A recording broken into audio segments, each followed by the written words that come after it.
magic of the Open Cup. 96 teams, 64 of which are pro and 31 amateur, stretching from the beginning of March to the 1st of October. FC Tulsa has had to fight to get to the third round, beating Tulsa Athletics in a local derby and then defeating Forward Madison in the second round. Phoenix Rising enters the competition in the third round, looking to improve upon last year's results in the tournament after losing to Seattle Sounders 2-1 in the round of 32.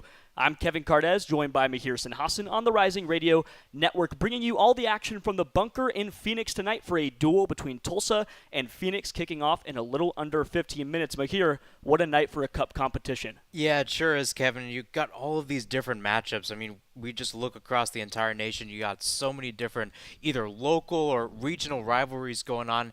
And we've talked about Phoenix against some of these teams like New Mexico, Las Vegas, and some of the teams in California. This is another opportunity where you get to stretch east this time, going out to a team like FC Tulsa, a team you've already played this year, and you're looking for revenge against them tonight. If you're Phoenix tonight, Mahir, do you think that it's a chance for revenge, or is it just business as usual trying to advance into the round of 32, or is there a little chip on the shoulder from that home opener that fell just a little flat at home about a month ago? I think there's still got to be some sort of a chip on your shoulder, especially knowing how Phoenix Rising has started the season. Only one win under Pamotoka so far. Again, beating a team like San Antonio FC that was unbeaten until that result. But at the same time, again, if you speak to Pamotoka, he's going to continue to say that he's going to speak to his team the way he's spoken to them throughout the entire season. Just review the film, and he's just going to continue give them pointers. And I think overall, Phoenix wants to get off on the front foot and get something going. And overall, business as usual and a chance to go to the fourth round. On the other side of things, FC Tulsa 3-0-2 this season. 3 wins, 2 losses. They haven't drawn a match, but they also haven't won by more than a goal. Every match that they've won has been a clean sheet. They've kept 3. They've won all 3 of them. No draws there. They only win 1-0, but when they don't score multiple, Mahir, they can't win games. Yeah, and I think that's the biggest thing with Tulsa so far is that, even though they are a very stingy team, you have to trust your defense. And we'll talk about their lineup, their makeup later in the show, but at the same time, this is a Tulsa team that continues to just go on the attack at times. 21 shots in their 2-1 loss to Oakland this past weekend. 4 shots on target though, so it's about economizing those certain situations where you can really put your foot forward and get something going. Yeah, FC Tulsa this offseason, Mahir, added the likes of Taylor Calhera and Khalil El Medkar over the offseason, trying to find what most have designed them as smooth operators, designated them as guys who can get it done in the final third, be more connective. FC Tulsa, extremely direct in their approach. They usually like to go right at the goalkeeper, and they thought that Khalil and Calhera could get it done. So far, it hasn't exactly been the case. Only 4 goals through 5 matches. Calhera, however, has been a bit of a U.S. Open Cup demon in his own right. He has 2 goals and 1 assist in the U.S. Open Cup so far this year, but overall, over the past 2 competitions, 5 goals and 3 assists, Mahir. Yeah, and he scored against Forward Madison FC, that 3-1 victory on the road that got FC Tulsa to the spot, a 51st minute goal from the penalty spot. Again, a lot of other players on FC Tulsa scoring in that game, as a lot of players are just trying to get their foot forward for this FC Tulsa side.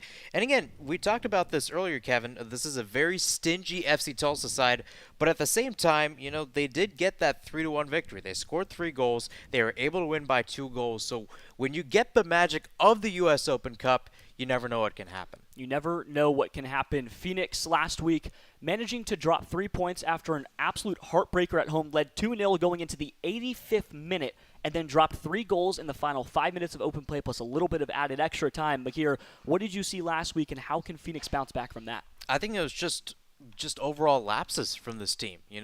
When you take a look at that game against Detroit City FC, there were certain windows where Rising really owned the possession, they really owned the attack, and they were trying to get those goals, and they did. First off with Colin Smith, and then off in the 71st minute with Hope Avievu. After that, though, it really just came down to Detroit City FC taking their window, which was between the 85th minute and the start of that second half stoppage time period. 3 goals coming on. They made the substitutions with Darren Smith coming in, getting the first goal and then the equalizer, and then just an absolute golazo of a goal by Cedeno of Detroit to get that 3-2 victory. Again, thrilling overall if you're a supporter for the road team, but for Phoenix Rising, it just came down to just those simple mistakes in the midfield. And you can talk about the substitutions that Pa-Modou-Kah made in that game, especially in the back line, but I think it overall just comes down to communication and doing the right things. Doing the right things is what they've done on offense. 11 goals, just a tick under 2 per match so far. And 2025 for Phoenix, that ties for second in the entire championship, one of the better offenses that anyone can throw out there. On the flip side of the coin, they've allowed 14 goals here. That's good for a few clicks over 2 per game, and it's the worst in the entire league. How do they bounce back, and how do they build on a back line that's been largely in and out in terms of availability and in form? Well, in ways, they're trying to emulate what Pa-Modou-Kah wants, and we talked about the goals. They're tied for first in the USL Championship right now with 11. They're really putting their front foot forward, but it comes down to capitalizing on those chances, right? When you're playing in a team that is very offensive, you have to make sure you make the most of your opportunities. When you have chances that are in the clear, there's a cross coming in, especially at around the 6-yard box, you want to be able to tap it in and try to get some sort of deflection. Really, any deflection in that area can really make your team get into a good position, especially in trying to get a goal in that regards. And we could see Phoenix Rising do the same thing tonight in trying to get that foot forward and really help their defense out. Getting the foot forward, sort of the name of the game for Phoenix. If you talk to anyone about 2024, which was largely a drop in the bucket and one that the fan base would like to forget, everybody said it just got off to a poor start. They didn't hit the ground running. They weren't able to find their feet fast enough, and before they knew it, the season had overtaken them. You hear Pa talk about over and over, we're building towards something better. The progress is visible every day inside and outside of the clubhouse. You watch them get better on the pitch, although the results haven't come. But Mahir, at a certain point, 3 losses through your first 6. You have 2 draws and only 1 win. When do you start differentiating progress that we can't see to you have to get a result? I think it's got to start sooner rather than later. I mean, you take a look at what this team has done in 2025. 1 win, 2 draws, and 3 losses. That's 5 points, which is 2 points less than what Phoenix has done in the past 2 seasons as they start off their season. Again, we're looking at the first 6 matches exactly. So 2023 under Juan Guerra, 1 win, 4 draws, and 2 losses. 2024 last year under Danny Stone, then eventually Diego Gomez took over towards the back end of that time. 2 wins, 1 draw, and 3 losses. So there's a lot of inconsistency with this Phoenix Rising side. But again, we've talked about this before, Kevin, that this is a marathon. Most of the teams in the USL Championship are going to make the playoffs. You have a fresh slate here with the US Open Cup. If you could string your best play in overall just these times, especially with these midweek games, and we can talk about the midweeks and the mentality of the players in attacking a game like this, but if you can get your team in the right mentality for a game on a Wednesday night that's going to be at a college soccer stadium, you could probably get your best foot forward. And a game like this can be momentum you can take into the USL Championship. Both teams looking for momentum. One looking to upkeep it. Phoenix looking to get it back. Hurricane Soccer and Track Stadium is what awaits us on the other side of this break. We'll be back in just a moment to look at the lineups, look at a quick formation, and we'll get right back to it on the Rising Radio Network right after this and a message from our sponsors. Uzuchukwu's in. Arteaga! You're listening to Rising Radio, home of the 2023 USL Champions. Bliss and a burst of red smoke. Phoenix Rising, our home. Welcome to 38th and Washington. Stick around for more as our broadcast continues. Buying a house can seem almost impossible, especially today. But with the right agent in your corner, it makes the challenge seem effortless. Hi, I'm Connor Cochran with Good Oak Real Estate, your go-to agent in the Valley. Whether you're buying, selling, or investing, I'm here to guide you every step of the way. Because finding the perfect home shouldn't be stressful, it should be exciting. Call 480-688-3200 today. Again, that's 480-688-3200. Let's have the conversation.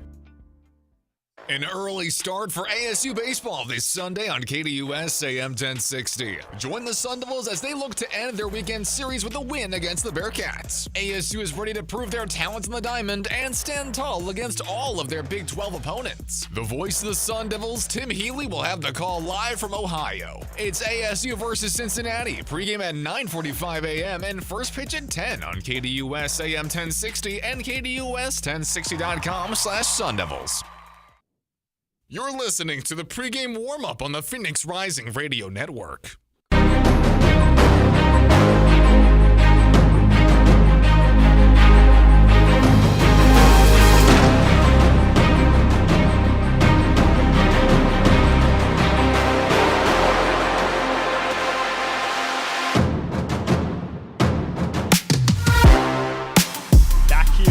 Rising Radio Network, looking for a little Open Cup magic. Phoenix Rising, FC Tulsa rising on the road at Hurricane Soccer and Track Stadium in Tulsa, Oklahoma on this March 16th battle in the Midwest. We will take a quick look at the FC Tulsa lineup first before we head into Phoenix Rising as per usual, and instead we will look at the Tulsa lineup. Their starting 11 with Johan Peñaranda in goal, Owen Dam, Delence Pierre, Serrato, Taylor Calhera, Batista, Stojanovic, DeLu, Colley, St. Clair, and Sissoko. Mahir Sinhasan, you have a few players you want to keep an eye on. Yeah, and I think you definitely have to look at the wings a little bit. Again, you've got Pierre on the left, you've got Dam on the right, and those guys can really switch overall. I mean, we've seen Dam really go on that left-hand side, got a goal on that left-hand side, 25-yard rocket that was a goal of the week candidate in the USL Championship. Again, was on loan last year from Louisville City FC, is now starting to prove himself as a permanent guy in this FC Tulsa lineup, and did so on Saturday. So he's trying to do something to prove. And then Pierre as well came in the 38th minute in place of Segrist. He was able to get some traction on the left-hand side as well. FC Tulsa, even though they love to play direct, they can take those 10 to 15 minutes, really stretch it out towards the wings, and those guys can be your catalysts. That direct play in the mid-block of Pierre, Colley, Serrato, and Owen Dam is one that stunted Phoenix Rising in a 0-1 loss in their home opener, one that fell flat and set the tone for what was largely a long month in Phoenix and on the road. Now taking a quick look at Phoenix Rising and what they're going to give us in this U.S. Open Cup third round. It's now Patrick Rakowski back in net after 2 games on the bench with a center back pairing of Braxton Montgomery, the 18-year-old academy kid, and Pop Marboy, the captain, on the right-hand side as the right back, sometimes becoming a winger of his own. It's Colin Smith, and off the left, it's Emi Quaisho. Through the middle, it's a 3-man group of Hope Avayevu, Noble Akello on the right, and through the middle, J.P. Skierce instead of the usual Carl Fred Saint, who will be on the bench this afternoon. Off the left up top, it's Isan Sako. Off the right, it's the Curacao native Jurl Margarita. And up top, the number 9 for Phoenix Rising is going to be Remy Cabral. Mahir, you have a few more. Yeah, and I think you have to take a look at number 10, both in position and in the roster. Hope Avievu for Phoenix Rising FC, a guy that you want to go forward. You want to be your engine. We talked about this at the beginning of the season, where at times this team's play is going to be dictated on what this guy does on the pitch, and he was all over it on Saturday, getting a goal in that regards. Could have been insurance, was insurance at the time against Detroit City FC. Again, we take a look at his type of play. He could have been man of the match on Saturday, Kevin, knowing the type of production he's put in. And he's going to be helping out a guy like Isan Sako, who could be on the left, might move over towards the right. Similar to what we said earlier about Tulsa. We could see Margarita on the left and Sako on the right. I know that's where they start off against Detroit. So those guys are going to be interchanging throughout tonight's match and try to get some chaos going in towards the attacking third. It's those underlapping runs of Hope Avievu and Noble Akello that have created a lot of havoc. But for me, Mahir, J.P. Skierce starting through the middle of the midfield is sort of an unseen change coming through. J.P. Skierce missed a few matches due to injury in the earlier pieces of this season, has slowly worked his way back into form, managed to put in almost a full 90. He went about 75 minutes in San Antonio en route to one of the most impressive wins in franchise history, some said. J.P. Skierce is a Scottsdale native and now has an opportunity to show his stuff on the pitch in the U.S. Open Cup. He's a fearless leader. That's what Pop called him. And, you know, he's a guy that stepped into that game not really knowing what we were going to expect from him against San Antonio FC, but he put out a really good shift. And you have him in the midfield. You have Noble Okello as well, who is 6 feet 5 inches. So a guy that definitely can really reach up there and get a lot of things going forward, especially when you take a look at this matchup, when you look at aerial duels. And again, we talk about aerial duels a little bit here and there, and you know, sometimes aerial duels work in your favor, other times you have to make sure you have that presence in the midfield. But you take a look at Okello, 6'5", Skierce 6'1", 170 pounds. Two guys that can really go at it, make it physical for Tulsa. And that's what Phoenix Rising to some extent has to do in this match. They have to really assert their dominance, assert their presence in the midfield, and try to get something forward. So Mahir, you think that physical presence and dominance is what's going to set the tone for Rising, and that's how they can land that first punch for the third week in a row? Exactly, and I think when you talk about landing that first punch,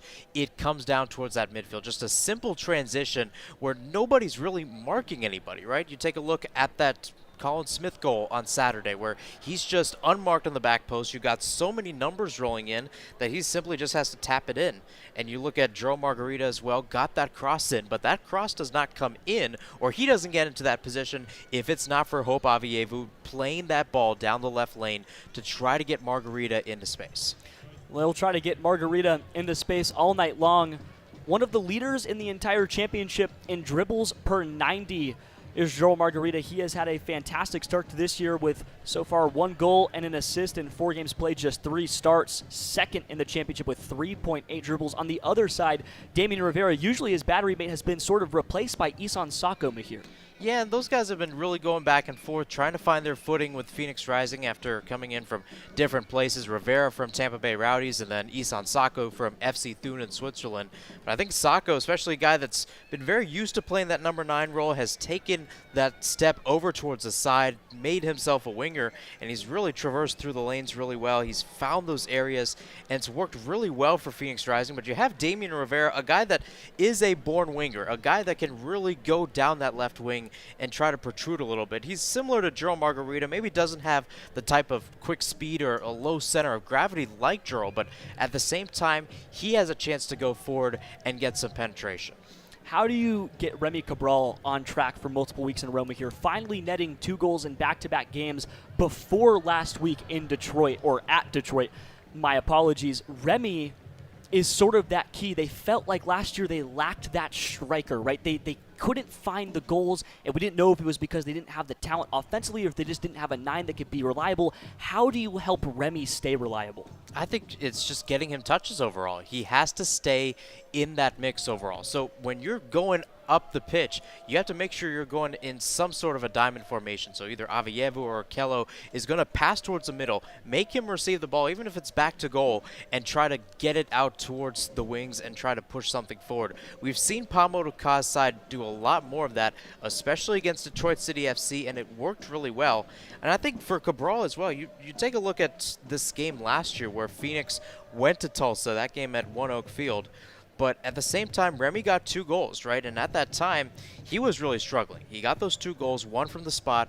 All of a sudden, he's happy to be in Phoenix. He was saying that after that game. He's happy. He's happy.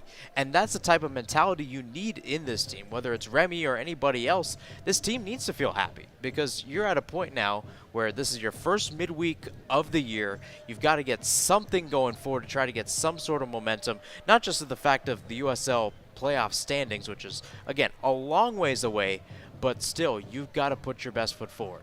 Well, trying to put our best foot forward, Phoenix Rising, FC Tulsa, U.S. Open Cup, 3rd round. We'll be back after a short break with kickoff and the match for the next 90 minutes. Back in just a moment on the Rising Radio Network, right after this.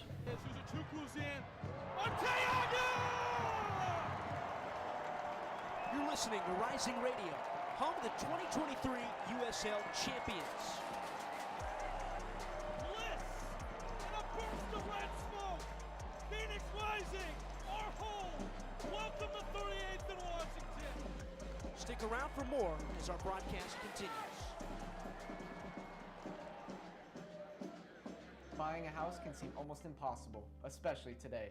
But with the right agent in your corner, it makes the challenge seem effortless. Hi, I'm Connor Cochran with Good Oak Real Estate, your go-to agent in the Valley. Whether you're buying, selling, or investing, I'm here to guide you every step of the way. Because finding the perfect home shouldn't be stressful, it should be exciting. Call 480-688-3200 today. Again, that's 480-688-3200. Let's have the conversation.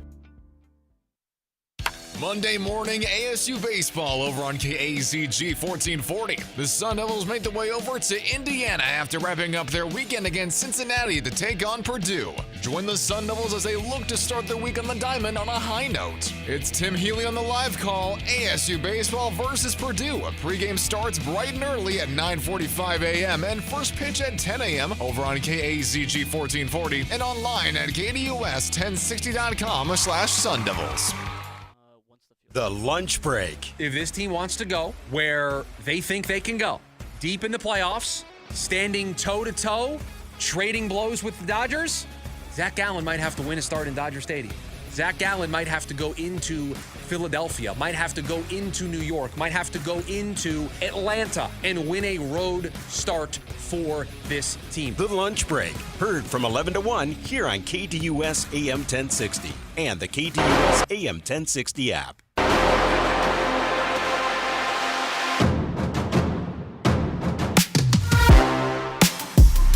Ready for the match. Hope Avayevu starts this one from the center circle, kicks it back. The ball trickles all the way back for Patrick Rakowski, starting in net for the first time in a while. He gets the start for the third round of the U.S. Open Cup against Tulsa, Oklahoma in Hurricane Soccer and Track Stadium. Kevin Cardez joined with Mahir Sinhasan all night long. 90 minutes of U.S. Open Cup action and perhaps penalties if it goes all the way down. There are no draws in this tournament and this cup competition. A long ball from Rakowski intercepted on the other side by Tulsa, pushed up and over into the final third, chasing. Instead won't find a beat there. Rakowski manages to evade the pressure of Taylor Calhera. And Rakowski will now direct the traffic himself. Just 1 minute into the match, Mahir. What does Rising have to do to set the tone? Well, they got to have possession first, and then more than possession, they got to drive up the pitch. Now, as we see Pop Marboy lay down that goal kick, Rising has to get up the pitch. They've got to find those spaces and really just drive home on this FC Tulsa side. Just take the most of their chances, right? Similar to Phoenix, Tulsa is a team that loves to keep possession, and they're going to try to make the most of their chances and take a lot of chances in that regard. So for Rising, they have to be efficient, especially in the final third. Pop Marboy sends it out right for Colin Smith. This 4-3-3 shape holding with that firm back four. Colin Smith can venture up and be sort of an attacker at times. Moves it back over to Braxton Montgomery. And a little kick around all the way back to the feet of Rakowski, trying to keep the first clean sheet of the year in any competition for Rising. Colin Smith, defender in his face, manages to push up and skip a line. Finds the feet of Avayevu. And Tulsa sends that one up and over. Giving chase is Owen Dam in the corner, manages to get it free and puts it off the boot of Colin Smith. Instead, they'll call it for a corner kick, it looks here, for Tulsa. Owen Dam wins that one on the near side corner. It'll be Giordano Colli to take this corner for Tulsa. And those are the little moments there, Kevin, where you have to make sure you keep the ball, but you're not giving up chances like this. And for a Phoenix side that has struggled with set pieces and struggled with crosses, this is their first big test of the day. It'll be O'Cauley to take. Two arms to the sky and an in-swinging corner kick to the far post, headed away by Marboy. There's a little trouble in the box, but Remy Cabral gets it going on the break for Rising, pushes it forward for the run of Avayevu, who can't get there in time, pushed all the way back to the goalkeeper of Tulsa. His first touch of the day, it's Johan Peñaranda for Oklahoma, who will settle the pace and let his team get into their own shape. And now Tulsa will interchange and set up for their own spell of possession, something that they need to get better at this season. Just under 50% of possession on the year, 49%, 13th in the entire championship, looking to do a little more. Although they go direct and they like to break on that counter, they'd like to hold it a little more, Mahir. Yeah, they definitely do. And as we see Tulsa try to build here, they have to try to take those chances as well, on a, nice evening. One thing is you're not playing on a baseball field tonight. Again, this is the University of Tulsa's soccer and track stadium. So this is a true, if you will, soccer-specific stadium to some extent. So when you're in types of moments like this, you have to make sure that you're playing the usual game. And we have seen Rising play the usual game out here. And again, it's not a usual challenge that we've seen. Playing the usual game. A long ball over the top. Skitters to the feet of Rakovsky. No one home. Looked like number 21, Alex DeLue, couldn't quite get there. So Rakovsky pressured, picks the ball up with a quick restart all the way back to Pop, who pushes it back to Rakovsky, playing a little bit of touch around in their own final third, all the way out to the left for Braxton Montgomery, hounded there once again by DeLue. DeLue chasing to Rakovsky, back out to Montgomery, left touch line. Has a little bit of attacking space. He'll take it, surging into the middle, finding the center circle. Avayevu calling for the ball. He'll get it.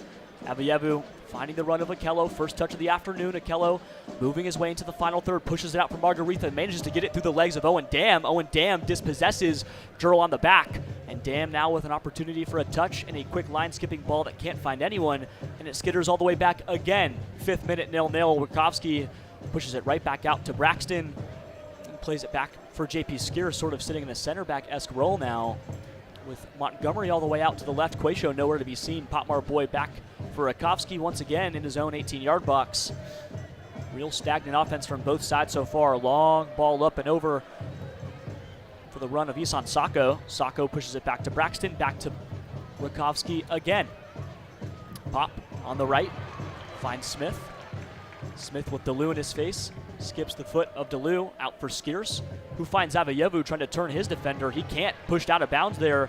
That was Abdali Abi Sissoko, who manages to watch one go all the way back, and it's cleared out from what looked like Batista there. Lamar Batista clears it for a throw-in. On the near side touchline, Colin Smith will take.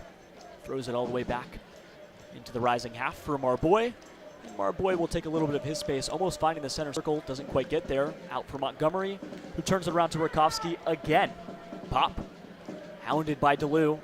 Smith, down that right side touchline. Margarita finding his way into his own half. Margarita trying to find a long ball over the top, and he'll find the run of Hope Avayevu, trying to set something up, sends it long on the left side for Sacco. Sacco off his center chest, trying to find the run of Cabral. Can't get there. Quayshow had a chance at the ball. It's pushed out behind the goal, and it looks like a Rising corner kick on the way, just 7 minutes through. Yeah, simple pushing by Phoenix Rising to try to get in towards the attacking third. Not too many ground passes so far from the red and black to start this game, Kevin, until that sequence. And you have to give credit to Hope Avayevu to try to push it out towards that left-hand side. And you have a lot of runners going forward. We know where Quayshow is now on the left. He'll be playing more of that overlapping back. So you have him and Smith that will try to really lead in the attack on the wings. Jurl with tucked-in shirts, Rising in red and white shorts. Tulsa in all black with gold accents. It'll be Jurl in his tucked-in shorts, however, who'll take this first corner for Phoenix. Just about 8 minutes through, still 0-0. Third round of the U.S. Open Cup. Now it'll be the referee Rodrigo Albuquerque, who will sort out a little bit of shoving in the box between Noble Okello and Stefan Stojanovic, trying to settle it down inside the box before we see the service. Rodrigo leads a referee crew of AR1, Jay Norris, AR2, AJ Franklin, and the fourth official tonight, Brandon Curie. Four-man crew in Tulsa. Margarita with his right hand to the sky, gets ready to deliver an in-swinging ball from the far side, gets it over to the outside post. It's headed on goal, put away by Johan Peñaranda. Another shot on goal, still can't find it. Another Sacco into the chest of Johan Peñaranda.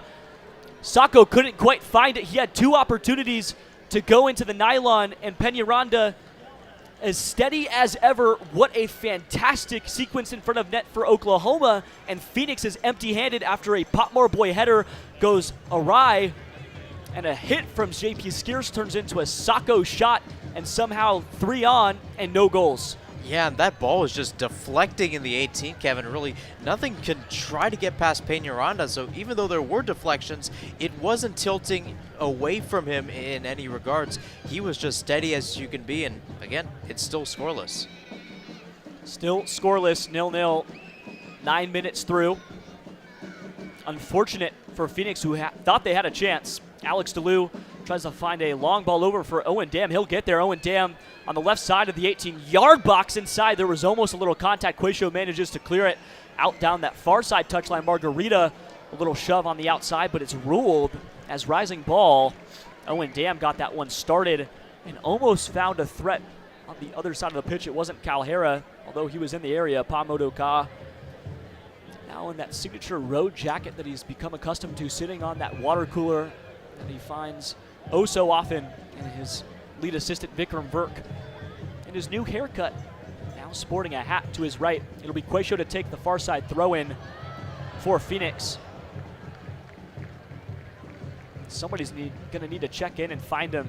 Instead, it's Montgomery, a far throw to the back space, but he sends it back for Rakowski. Yeah, it's interesting to see where Montgomery has started off this game again, playing that left center back role. He's talked about playing center back, but he likes playing left back. He likes playing that 6 position, and we're seeing him here really glide over towards that left space, beyond the left half space in that regards. So Phoenix has really tried to stretch the field, as we've seen over these first 10 minutes or so.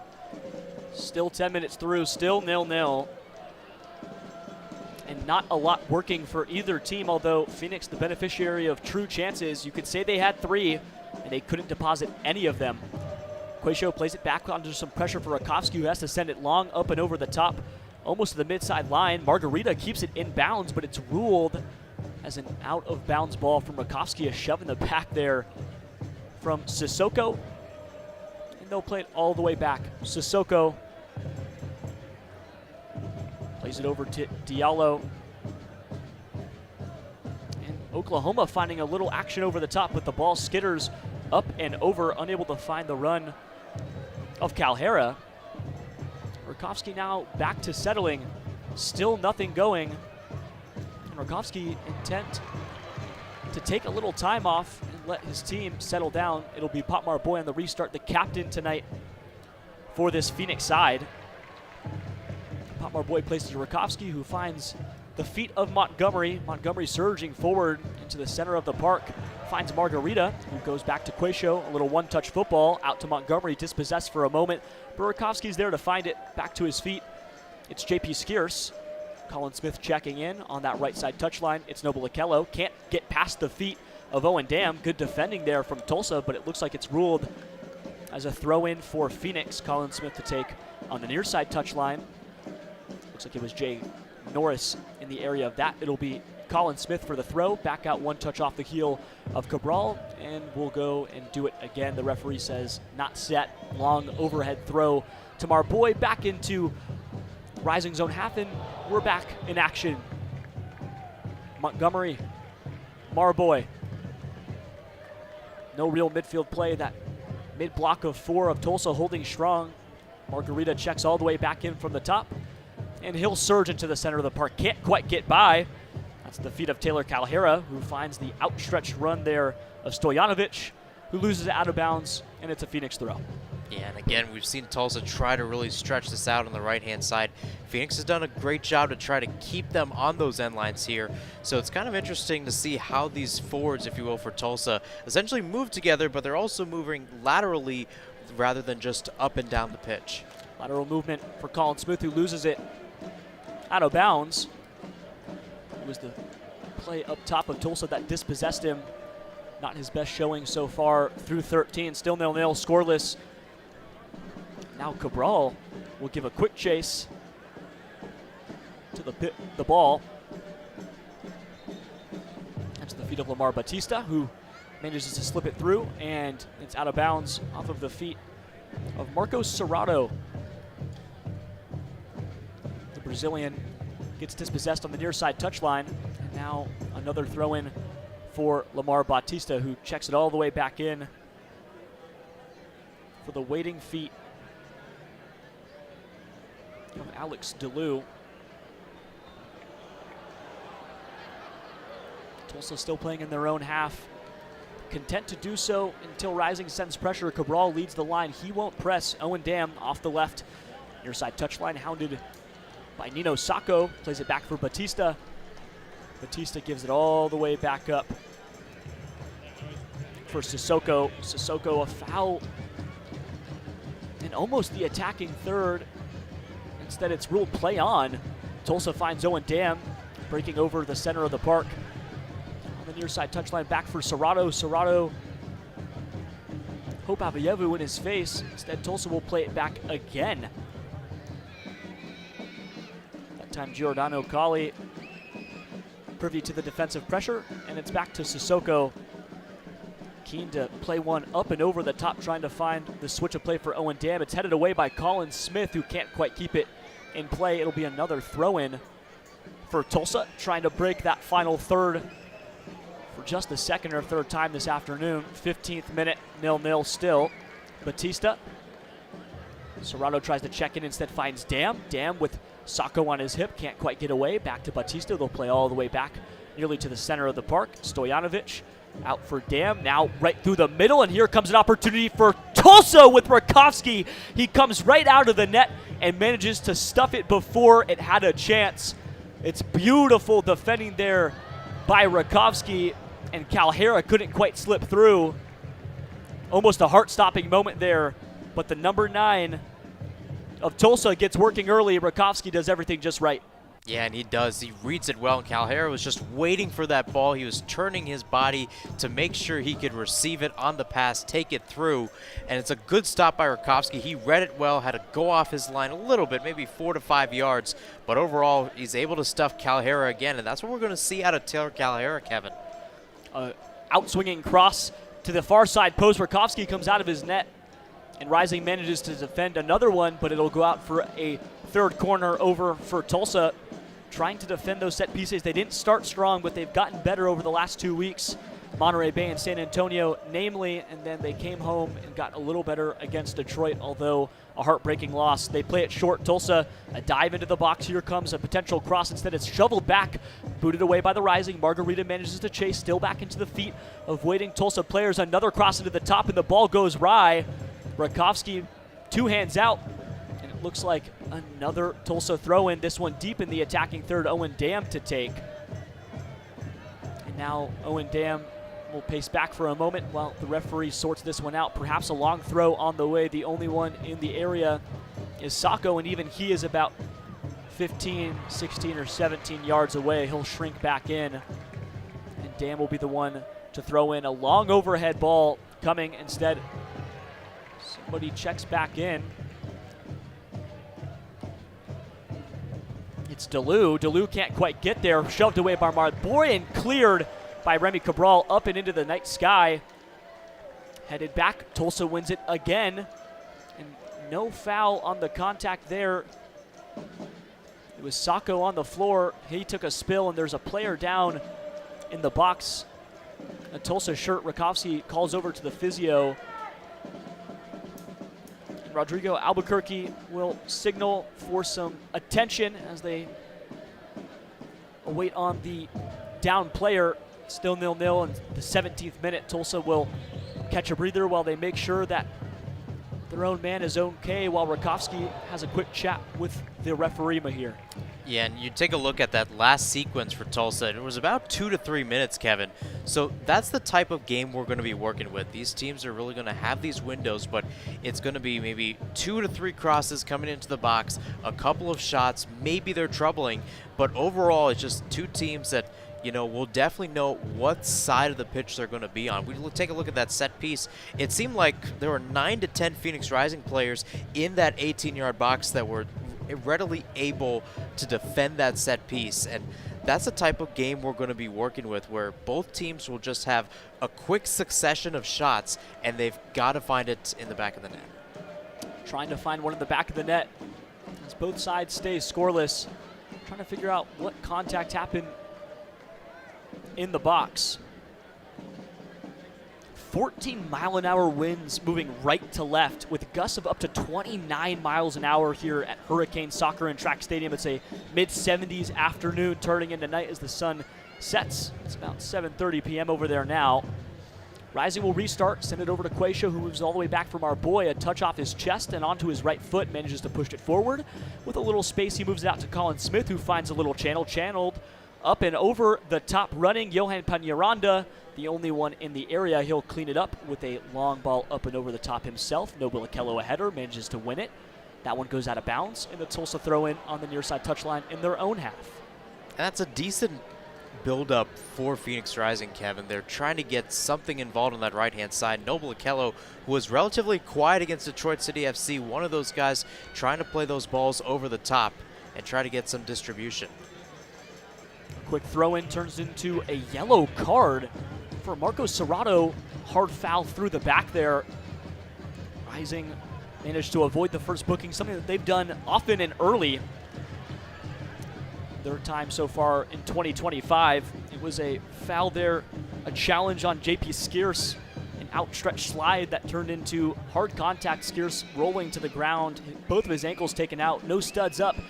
So Serrato manages to dodge anything poor there, but it'll be Pop Marboy on the restart, who will, with a quick run up, feint the ball over to the left, send it over to the right for Smith, who moves it back for Marboy. Marboy down to Smith, breaking over that half line into the area of Tulsa, but it's picked off there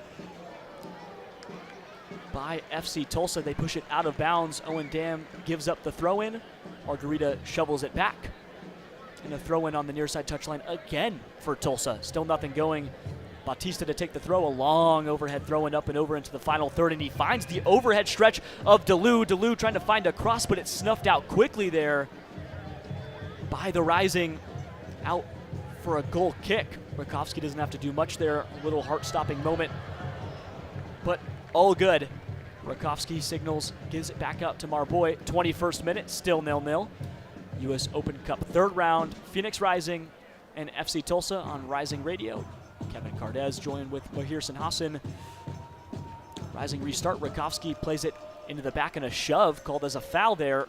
Looked like Quaisho manages to pick that one up. Foul called in his favor. They quickly restart, but they went a little too fast. Rodrigo Albuquerque manages to signal it back. And Rakowski will play it out to the right now for Colin Smith. Pressured there by Owen Dam. Owen Dam manages to dispossess for a moment, and Lamar Bautista snuffs out an outstretching ball for Hope Avayevu in his own third. And he's all the way back through the middle.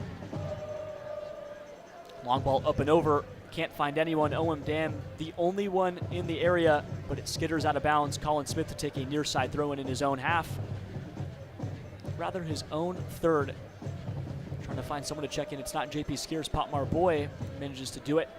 Quick ball over to Rakowski, who has to play it quick. Skierce back to Marboy. Trapped in the right side corner. A long ball trying to switch the run of play. It's picked off by Tulsa, but a poor touch. Quaisho over to Marga. On that far side touchline. Tons of Tulsa bodies. No foul call. Then here comes Tulsa.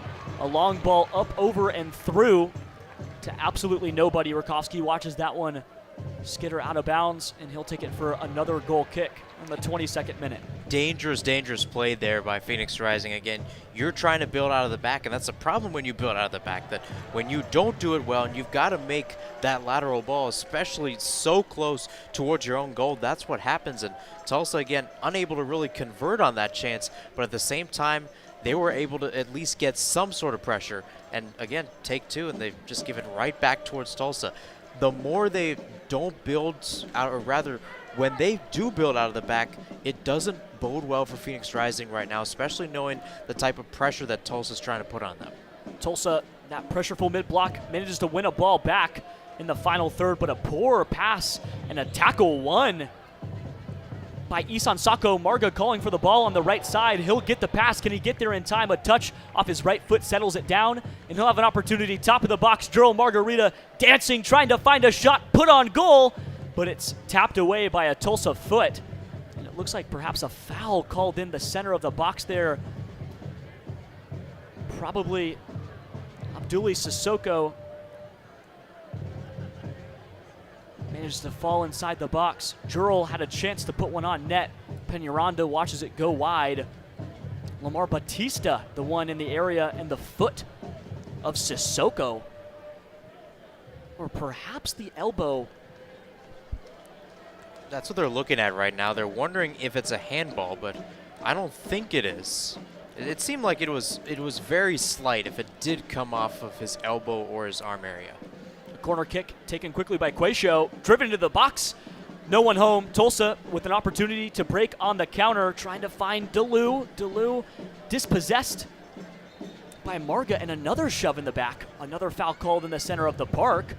Margarita won that one back in the center and was shoved down by Taylor Calhera. Our boy will center this one up in his own side of the center circle. Back out to the right for Colin Smith, who takes a little bit of space. Smith trying to find an overlapping run. Can't quite get there. Header of Sissoko off the chest of Avayevu. Still in a dangerous area. Top of the box trying to find JP Skiers, who manages to knot it back for Montgomery. Montgomery out to the left. He'll find Quayshow. Quayshow pushes it down to the left as well. Sako with a chance and a one-on-one opportunity trying to find a cross. He'll get it in, and Peñaranda puts it down. Grabs that one with two hands. Number 99 for Oklahoma still steady. Cabral trying to put a head to it. Wasn't quite there. Peñaranda closed off the window. Plays it back for Batista. Owen Dam trying to check in. Can't quite get there. Marga shutting off the lane. Sissoko, the right-sided center back tonight, wearing the armband as well. And it'll be Sissoko who plays it back for Batista. And Batista, with no one in the area, will just walk it up, trying to find that central third. Plays it over for Sissoko, the captain, all the way out to the right.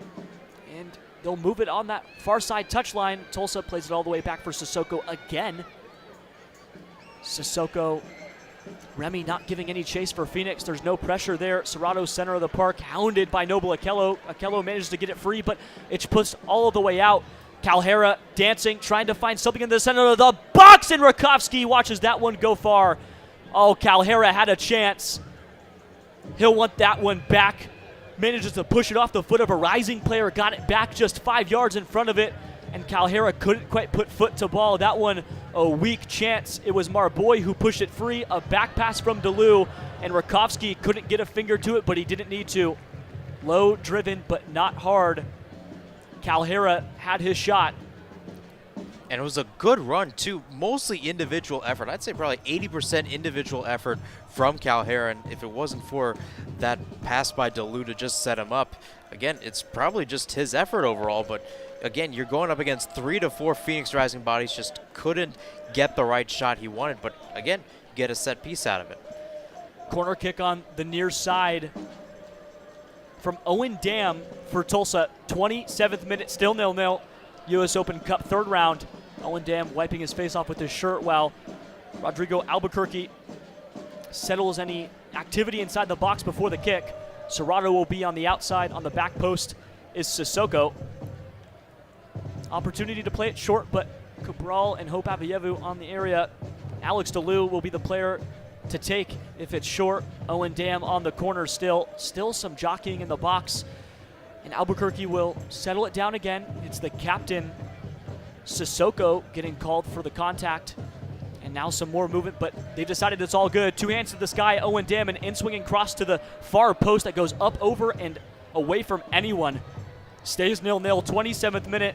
A poor corner turns into possession for Phoenix. Rakowski will pick it up in his own net and gets ready to restart play. It was Okali for Tulsa, who was the closest player there, but couldn't quite get there. DeLu gives chase. Marboy hounded by DeLu and Dam, stuck in his own corner. Colin Smith trying to get out. Instead, Owen Dam pushes it out for a deep throw-in, rising near side off of Rakowski's right. Watching intently, making sure that nothing gets jarred free here. Noble Okello will be the close check-in. He does, off his right foot, a hard touch, manages to keep it in play with his chest. Colin Smith plays it back from Marboy, who plays a long, overlapping ball up and over the top. Can't quite get to center pitch. Remy Cabral, the only one in the area, and JP Skiers plays a hard ball through, no one home. Sako, the only player who had a chance, and it was probably 20 yards too far. The ball too hard, and a throw-in on the far side there for Tulsa. And Phoenix has been, again, trying to build out of the back. Smith hampered once again, and you're trying to get these gliding passes, diagonal passes out towards the left, which is really good. I mean, we've seen Phoenix get into those sort of spaces today, and when they have, it's worked wonders to some extent. A header nodded along there by Okali. It was Pierre with the throw-in, and instead, Quayshow wins a throw-in on the far side. Gets a little lucky there. 29th minute, still 0-0. Plays it back for Braxton Montgomery. Haven't called his name in a moment. The 18-year-old academy kid for Phoenix. A long ball over the top, chested down by Remy Cabral. No hold called. Sissoko, the captain, managed to defend that one well. Pushed it all the way back for Batista, who might try to find Delence Pierre. Sissoko looking for Pierre. Can't quite get there. Sako Manages to give up enough space, and Pierre gets it back, plays it all the way for Sissoko. Cabral giving chase, a poor touch, but it's handled well. Johan Peñaranda in front of net has to play it long, up and over the top in the face of the pressure from Remy. A long, poorly taken chested ball turns into a poor tackle in the center of the pitch. And it looks like JP Skierce was the one who took all of that contact. Near side referee Brandon Curie, the one to settle down Pa Muruka after that hard contact. It was a boot to the groin area of JP Skierce, the midfielder, starting through the middle today for Phoenix. And it was the boot of Stefan Stojanovic, the Des Plaines, Illinois kid, played for Philadelphia too. He started in all 5 games this year as a forward for FC Tulsa. He led Tulsa with 5 goals last year in 2024, which isn't a lot. Rakowski plays it back for Potmar Boy, hounded a little bit there by DeLu, and it's a bad pass over for Owen Dam.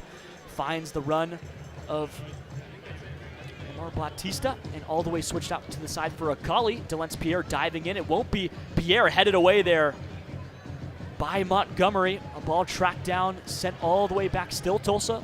Lamar Batista jars one free. Sissoko, center of the park. Finding out to that right side for Okali. Okali finds a long ball over the top. Dangerous opportunity for Tulsa. Skitters free. Throw in the attacking third. 31st minute. Tulsa still pressuring. Still 0-0. U.S. Open Cup in the final 15 minutes of the first half here in Hurricane Soccer and Track Stadium. On Rising Radio, 31st minute, a throw in on the far side. Looks like it'll be Delence Pierre to take. Delence Pierre, the 24-year-old Coral Springs, Florida native. Came from Colorado Springs, winning a title last year. Typically a center back today, playing off the right. A little different scenario here. Multi-year deal, cross up and over. Knotted down there by Avayevu, who pushes it out wide for Margarita, who manages to jar it free. It's a foot race for the ball on the far side touchline. Margarita takes it off the right, looking for a cross. He'll get it. It's booted away there. Beautiful play by Harvey St. Clair. Finally gets into the action. A quick rollout from Johan Peñaranda, who is the beneficiary. Owen Dam in his own third pushes it back all the way again for Lamar Batista, but what a boot there, Mahir. It was definitely a boot. And again, Harvey St. Clair staying with his line, which was a problem we saw from Tulsa last weekend against Oakland. This time, he was just able to stay with Remy Cabral again. Forward, if you will. So Cabral essentially had to wait for that ball. But again, if St. Clair kept his line, and he did in that situation, it makes for a much better chance. And again, the boot works well enough that it doesn't deflect awkwardly, and it goes towards the right spot. Long ball open over the top from Sissoko. Finds the run of Owen Dam, but it's a poor touch off his left foot. Colin Smith manages to find it. Centered for JP Skierce, and it's picked off by Sissoko. He'll find Calhera, top of the box, trying to find a shot. Can't quite get there. St. Clair pushes it wide for Owen Dam, trying to center on the left side of the box. A poor touch. That one just got away there from Dam. Skittered all the way out to the left. Wasn't even close to the box. He knew that was just a poor touch from him. Probably didn't get a full boot on it. Colin Smith in the area, but Owen Dam did the work himself. Looked like a clearance for Phoenix. Instead, it was a boot of a Tulsa player. This Tulsa side led by Luke Spencer, the first-year head coach. So far, 3 wins, 2 losses. He's a native of Augsburg, Germany, and he's the youngest coach in the entire championship. Play stopped for a foul in the center of the park. Looks like Remy Cabral called for it. Rodrigo Albuquerque the one to stop the play. 33rd minute, still 0-0. It was on Marcos Serrato. Big number 5 in the midfield. And Remy Cabral will help resume play. Pa Muruka trying to argue his case to the near side referee, won't get it. Instead, play on the far side for Okali and St. Clair. It's pushed out wide for a throw-in. Montgomery sinks back in, trying to find that center back pairing. It's JP Skierce sunk in as deep as he can now. Montgomery sort of playing in a back 5. Emi Quaisho off that left. Long throw-in coming for Tulsa. Farthest player back is number 26, Giordano Kali. He'll check back in, and he'll be the one to take it. Instead, Serrato off his left foot, trying to find a cross into the box. He will. DeLu in the area, can't quite get there. Cabral feints it out. Sacco manages to get there. Remy Cabral looking for a run. Can they find him? Margarita chasing out to the right, trying to get a foot to it. Can't quite get there. Ball skitters free in the final third. Not enough as that ball just goes a little too far and a little too wide. Number 7 for Phoenix Rising, Jerome Margarita. A goal and assist so far in his 4 appearances, but he couldn't get to that one. Sissoko through the center quiets it down, and it's back to Tulsa. 34th minute, still 0-0. And just a good chance there by Sako. Just couldn't play it towards Marga in time. And you could see Margarita try to take that space on the opposite side and try to go on the counter. That's something he's done throughout this entire season. Just couldn't work it there. Marco Serrato pushes it wide. They find the run of Lamar Bautista, who goes all the way out to the right. It's a long cross to the far post. Owen Dam can't keep it in. 35th minute, more disjointed action. It's been sort of the name of Tulsa's game. They've brought in Taylor Calhera, Khalil El-Medkar, who didn't start this afternoon, as the smooth operators that they've been called to fix their final third issues. Instead, just 4 goals and only 3 conceded. A poorly played ball back for Noble Akello. Potmar Boy has to just send it up and out of bounds to clear the pressure. It was Owen Dam and Alex DeLue and Marco Serrato who was in the area, but the throw-in coming from Lamar Bautista in the final third of Phoenix. Near side touchline, plays it back for Marcos. Marcos finds it on the left side for DeLue. DeLue with Colin Smith, and he pushes it off of Marcos.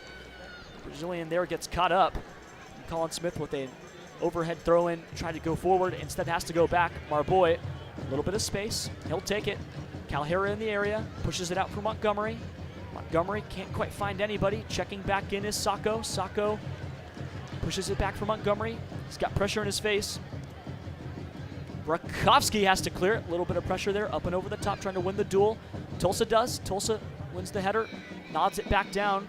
Serrato trying to find it. Delence Pierre can't quite get there. Nodded along by Remy Cabral and co. A foul is called there. Rodrigo Albuquerque stops play. Trying to find a play on opportunity. Couldn't quite get there. Phoenix wins the foul on the header attempt. Looked like Alex DeLue. Potmar Boy squares up the ball, and he'll play short to the right for Smith. Smith, a few touches in his foot.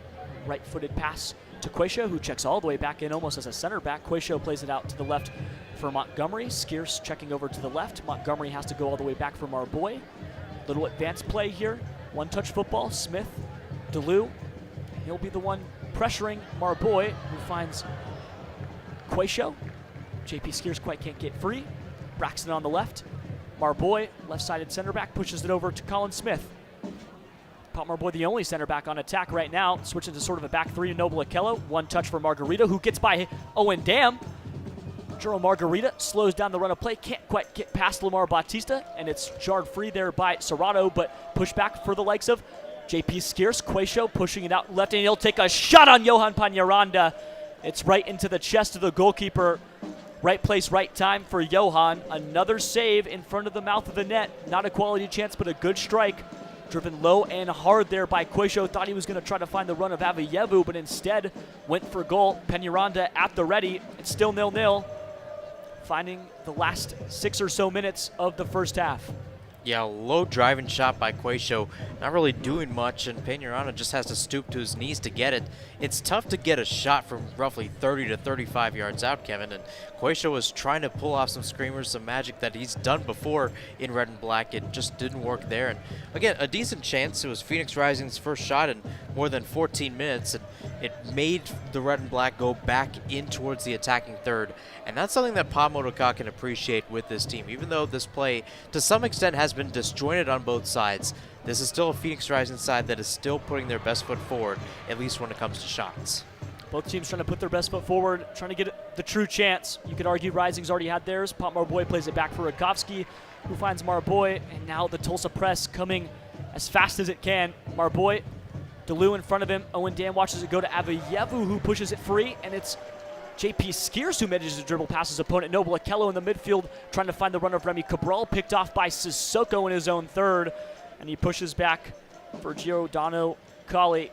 Colli out there for St. Clair, plays it back into the midfield. Sako in the area, all the way back for Delence Pierre, former switchback, center back, turned right back this afternoon. Sissoko out to the left for Batista. Marga dancing, trying to cut off any passing lanes, and he does. Sissoko centers it back up through the middle, trying to find a long overlapping ball for Dam, and it's up and over his head. Doesn't even make an attempt. Colin Smith throw in near side touchline, rising with more chances at possession. 39th minute, still 0-0. Chasing a U.S. Open Cup round of 32 berth. Both teams would love it. Rising wants to get past it. A 2-1 loss to Seattle Sounders at Starfire Stadium. As the end of their run in 2024. They took the lead in that game off a Remy Cabral penalty. They went up 1-0 and then conceded the next two. Seattle closed the book with some of their starters at the end of that match. Tulsa's had to play 2 games to get here. Okello pressured by Dam. Back for Smith. Marboy to the left, finds Montgomery. More traffic in the area. He'll have to surge into the middle, and he will. It's St. Clair on his hip, but he pushes back for Marboy. Marboy, calm, cool, and collected off his left foot. Back for Rakowski, who has to move to his right. Far post, but he gets there. A short pass to Colin Smith, who has to clear it up and over, trying to find anyone of his own, but he can't. It's Okali. Kali, dispossessed by Noble Okello, wins the challenge, and now rising off and running, Noble Okello, dead center of the box. Avayevu trying to be available, but it's Isan Sako for Noble Okello, and it's dodged away by Sissoko. Another half chance and another shot that doesn't quite get there, and it's the spectacular play of Sissoko, the captain for FC Tulsa, that jars another chance. Truly free, still 0-0, 41st minute. Yeah, that's a great run by Okello, just getting into that area. He gets the layoff and just can't find the right shot, and that's where you get Sissoko and crew really just sprawling their bodies on the floor to try to deflect that shot away. Otherwise, Peñaranda is probably caught out flat-footed, and it probably goes into the back of the net if it's on target. Apologies, it was Batista who cleared that one away. Sissoko stuck in front of net. Emikweisho with a corner to the far post. It's headed away by Tulsa, but only as far as Colin Smith plays it out for Hope Avayevu. Now an unnatural formation as everyone who was tall enough to get ahead to the ball was inside the box, so Colin Smith plays centrally as a center back, moves it out to the left for Sako. Sako, only one to beat. It's Harvey St. Clair, gets the ball across and up and over the top, and it's booted away there. More brilliant play from the defenders of Tulsa, only as far as the feet of Emikweisho. Quaisho out to the left for Braxton, pushes it back for Smith, stuck in the center of the park. Moving it into the opponent side of the center circle, long ball open over the top into the outstretched arms of Johan Peñaranda, fielding it like a baseball outfielder. He'll bring that one out and into his chest as the sun gets closer to setting and nightfall is upon us in Tulsa. Hurricane Soccer and Track Stadium, not the normal venue for Tulsa, but as the U.S. Open Cup goes, sometimes you have to do that. Looks like there was a baseball game in the area for Tulsa that took precedent over the U.S. Open Cup. Just what comes with these midweek draws. A Wednesday game. Margarita wins the ball back, and another foul in the center of the park. It's rule play on. Here comes Noble. Owen Dam on his back, shields it off. Noble Okello trying to find the box, trying to find the cross. Instead, dribbled away there. It's a shot by Hope Avayevu, deflected away again by Sissoko. And the captain fires up Tulsa, and nothing can get back this center back pairing of Sissoko and Batista. How staunch they've been. The captain and Lamar Batista, the Oklahoma City native. He played for North Carolina. He turned 27 years old earlier this month, 6'5", 185. A massive center back, matching the talent and the size of Noble Okello in the midfield. Now some pushing and shoving on the near side touchline after a quick restart. Colin Smith, and it looks like Taylor Calhera getting into it. Calhera thought there was some extracurricular contact after the fact. Calhera pleading his case. It's Rodrigo Albuquerque and Brandon Curry to sort this one out. Referee crew in blue tonight, trying to shade away from the green goalkeeper kit of Phoenix and the pink goalkeeper kit of Tulsa. Rising wearing red and white shorts. Tulsa wearing all black with gold accents. It'll be Lamar Batista on the restart. Still some chatting. Colin Smith getting a talking to from the central referee. Still Rodrigo Albuquerque waiting for a restart in the 44th minute. We'll see how much extra time we have. It's likely not a ton, if any at all. The watch hasn't been a big factor in this one.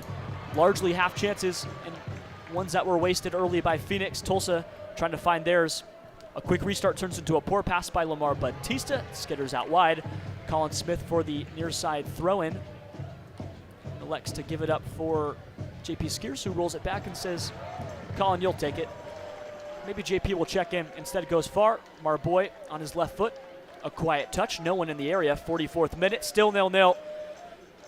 Who will break the drought, or will this one go the distance?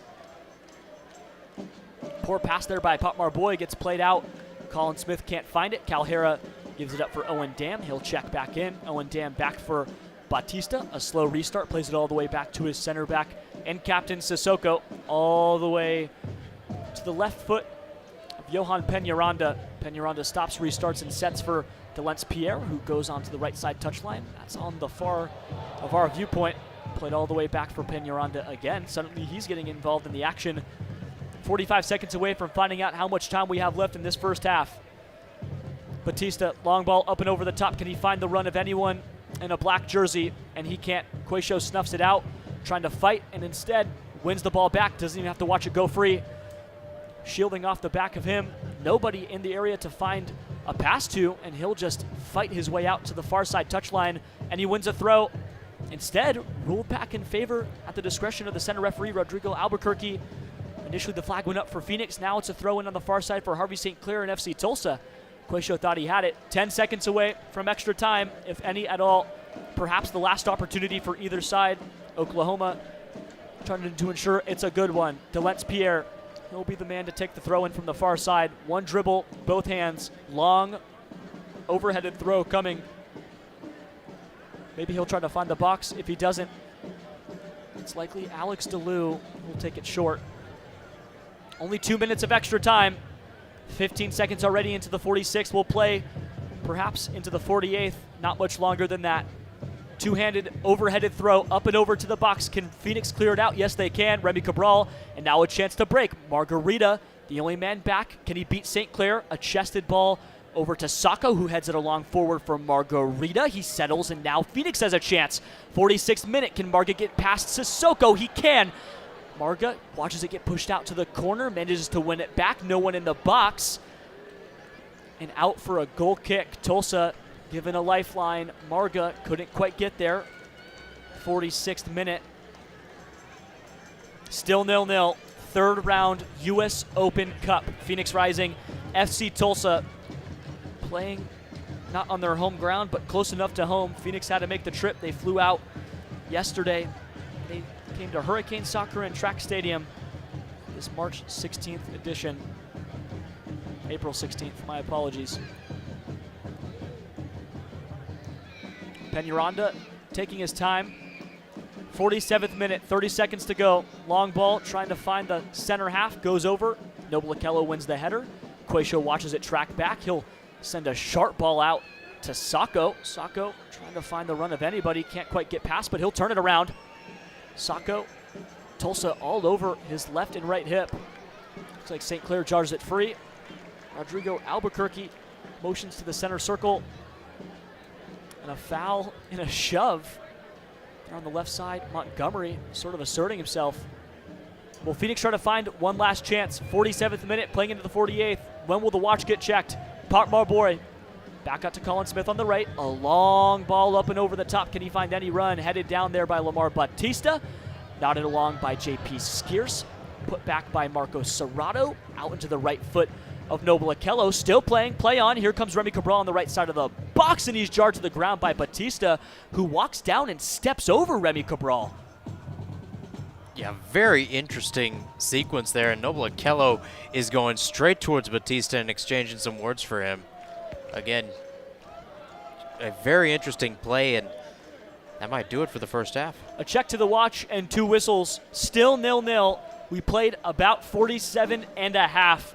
No real chances. Tulsa and Rising level after the first half.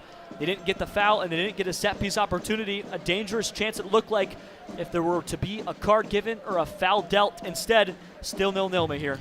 Yeah, and I think it's those itty-bitty moments that make you realize that this could be a little bit of a rivalry. This is the U.S. Open Cup, right?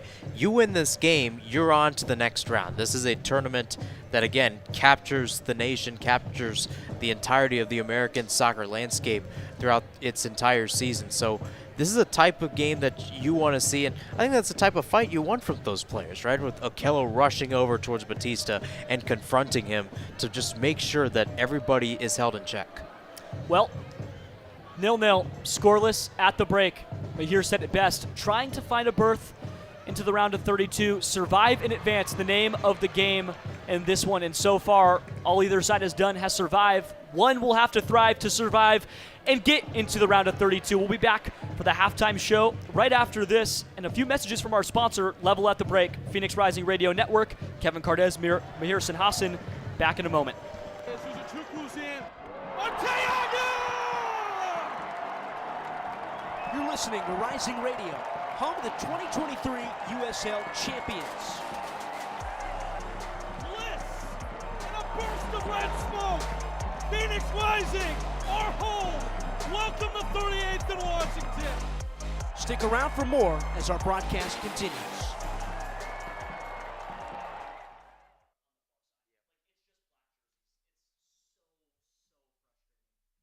The lunch break. If this team wants to go where they think they can go, deep in the playoffs, standing toe-to-toe, trading blows with the Dodgers, Zach Gallen might have to win a start in Dodger Stadium. Zach Gallen might have to go into Philadelphia, might have to go into New York, might have to go into Atlanta and win a road start for this team. The lunch break. Heard from 11 to 1 here on KDUS AM 1060 and the KDUS AM 1060 app. Buying a house can seem almost impossible, especially today. But with the right agent in your corner, it makes the challenge seem effortless. Hi, I'm Connor Cochran with Good Oak Real Estate, your go-to agent in the Valley. Whether you're buying, selling, or investing, I'm here to guide you every step of the way. Because finding the perfect home shouldn't be stressful, it should be exciting. Call 480-688-3200 today. Again, that's 480-688-3200. Let's have the conversation.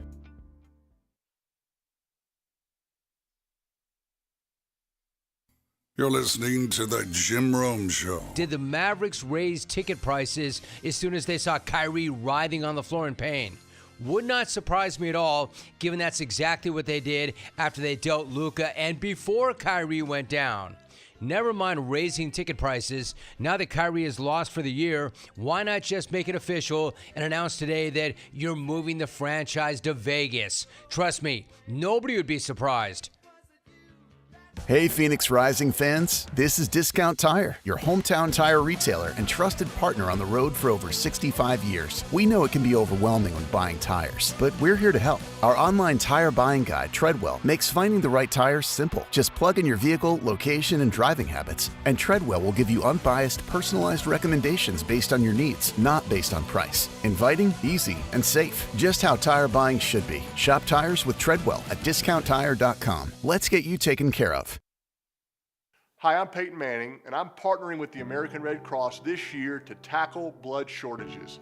Giving blood's important because every 2 seconds, someone actually needs blood, and unfortunately, only like 3% of the U.S. population donates. So we have to step up to give and to make sure there's plenty of blood available for those in need.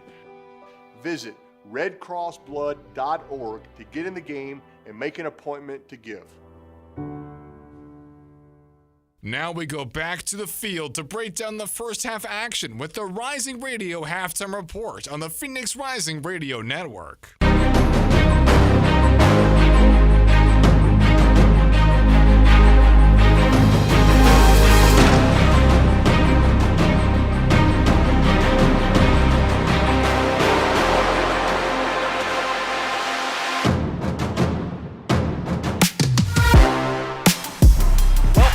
Scoreless at the break. It stays 0-0 after 45 minutes of play. A few quality chances, none big enough for either side to net a goal. Kevin Cardez, Mahir Sinhasan on the Rising Radio Network. There were chances, Mahir, but nobody could quite put one away. Yeah, and you could tell that both teams really just wanted to assert themselves in the 18, but when they had those chances, there were just so many bodies back for the other team that nobody was really able to get a true shot off, save for maybe a couple of chances for Phoenix Rising with JP Skiers and Noble Okello, and that's a testament to how the midfield is playing so far for this team, but at the same time, it's very disjointed. Both teams are struggling with passing. Even in the build-up to getting in towards the attacking third, it's led for a very sloppy play of football so far. Sloppy play, sort of the theme so far, each side with only about 100 150 or so accurate passes apiece, but Rising with 6 total shots, 4 of them on target, and a big chance declared as 1 missed as well. Tulsa put the pressure on. It's that mid-block, Mahir, that sort of put the pressure on guys like Hope Avayevu, who we didn't call enough because he wasn't involved enough, or it's Noble Okello or JP Skiers, who sort of sat back as almost a third center back at times, but wasn't really involved in the action. They're trying to go wide, find the runs of Jurl, find the runs of Sacco, but then it seems like Cabral gets left alone up top, and then there's not much going there. How do they fix that issue in the second half? Well, and I think that's where you go to passing. Simple as that. You just have to get those passes in towards the midfield, try to get it around so much too. We've seen this team play out of the back, especially off the goal kick so many times, and poor Colin Smith, because FC Tulsa can see that, is just double teaming him, that the poor guy just has to clear it up the pitch. He has nowhere to go. And it's just simple things like that, where it's just simple, 5 to 10 yard passes where you can work your way around the pitch, right? Move it around from wing to wing, even if it means, going back towards the back line and taking it from Smith and then through the center backs out towards Quayshaw on the left. We haven't seen a lot of that rudimentary play from Rising so far in that first half. And I think if you can get those short passes going, it can open up things a little bit, because then you can go out on the wings. And then sure, you can get those overlapping runs or crosses in from one side to the other, which we've seen Sacco and Margarita do a really good job at. And for all you know, that might open up space in the middle. It's tough too, because those spaces in the middle are what make Rising so fluid and fun, and this is exactly what stunted them when Tulsa came to town in match week 1. That home opener was really thematic in the sense that Rising couldn't get anything going through the midfield, and then over the last 5 match weeks, we've seen Hope Avayevu and Noble Okello gel, and although Carl Fred Satan has had his issues staying on the pitch, whether it was going out for international duty, dealing with a red card suspension, and then JP Skiers dealing with injury, and at some point they had to put Jamison Ping in, who signed his professional contract right before the season began. It's moments like those that make you wonder, would the gelling of the midfield make it better? Could they get better if they were a little more connected? It's finding those pieces, because the midfield unlocks the front. Then you have to get to the logjam up front. They have Damian Rivera on the bench. He was a super sub last year, and it sort of seemed like he wanted to come over and be a starter. Instead, he starts a few games in Phoenix, and now he's been slowly pushed to the bench as Isan Sacco, who's normally a number 9, has been pushed out as a winger. Now Damian Rivera sits as the primary option off the bench if you want to go get a goal. When do you start looking to Damian, and do you think to go into that front 4 look that they used against Rhode Island to net that second goal? I think you might have to go towards the front 4 just to get a few more bodies in the middle, knowing how Cabral's been playing so far, Kevin. And I think the other thing with Rivera is if you can give him probably like a good 30-minute window, he can get up that left-hand side and really draw some sort of contact. Because the thing is, we've seen so far is we've seen the shots, we've seen the big chances, and again, Phoenix Rising is doing relatively well in terms of expected goals, 0.47 right now compared to Tulsa's 0.18, but at the same time, it's been the midfield that has been in charge of that. So they need to get their forwards into some sort of space and get them into a space where they can really produce well. And then it's those center backs for Tulsa, Abdoulaye Sissoko or Lamar Batista. Either one of them, heroic time and time again, erasing shots, making any activity in that final third almost obsolete. How do you break past that? I think it just goes down towards passing again. It goes down to what you want to do on the attack. And I think the biggest thing we've seen out of Sissoko and Batista, both of them, is they're willing to put their bodies on the line. They're willing to read the ball really well. So whoever has the ball for Phoenix Rising, it's not a chance where they get a one-time pass or they take a one-time shot. They're taking that extra touch that's going to put their shot at least on target for the most part, but then it gets deflected, right? Because Sissoko, because Batista can read it well, because they have that athleticism, it's why we see that mid-block from Tulsa and why they're working so well in the defensive third. Looking for something in the offensive final third, the name of the game for Tulsa and Phoenix Rising. Can someone break the deadlock, or will this one go the distance? These do not end in draws. A penalty shootout is what occurs if this goes all the way through extra time after the fact. In the case of a draw, it was AV Alta who won in a penalty shootout against Orange County Soccer Club just last night. They went to penalties and won 4-2 in the Cup set, as well as Union Omaha taking down San Antonio. And on the other side, just madness. U.S. Open Cup magic. Back after this in just a moment. Mahir Sinhasan, Kevin Cardez, back after this.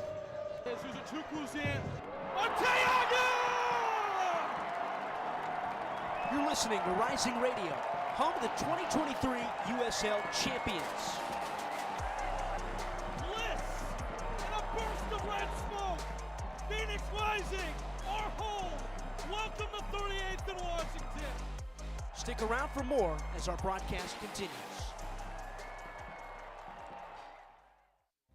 Buying a house can seem almost impossible, especially today. But with the right agent in your corner, it makes the challenge seem effortless. Hi, I'm Connor Cochran with Good Oak Real Estate, your go-to agent in the Valley. Whether you're buying, selling, or investing, I'm here to guide you every step of the way. Because finding the perfect home shouldn't be stressful, it should be exciting. Call 480-688-3200 today. Again, that's 480-688-3200. Let's have the conversation. The lunch break. If this team wants to go where they think they can go, deep in the playoffs, standing toe-to-toe, trading blows with the Dodgers, Zach Gallen might have to win a start in Dodger Stadium. Zach Gallen might have to go into Philadelphia, might have to go into New York, might have to go into Atlanta and win a road start for this team. The lunch break. Heard from 11 to 1 here on KDUS AM 1060 and the KDUS AM 1060 app. Hey, Phoenix Rising fans, this is Discount Tire, your hometown tire retailer and trusted partner on the road for over 65 years. We know it can be overwhelming when buying tires, but we're here to help. Our online tire buying guide, Treadwell, makes finding the right tires simple. Just plug in your vehicle, location, and driving habits, and Treadwell will give you unbiased, personalized recommendations based on your needs, not based on price. Inviting, easy, and safe. Just how tire buying should be. Shop tires with Treadwell at discounttire.com. Let's get you taken care of.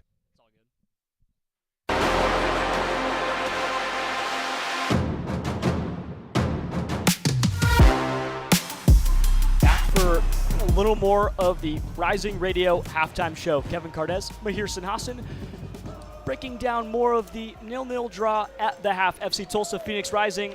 Rising had to go on the road to Hurricane Soccer and Track Stadium in Tulsa, Oklahoma.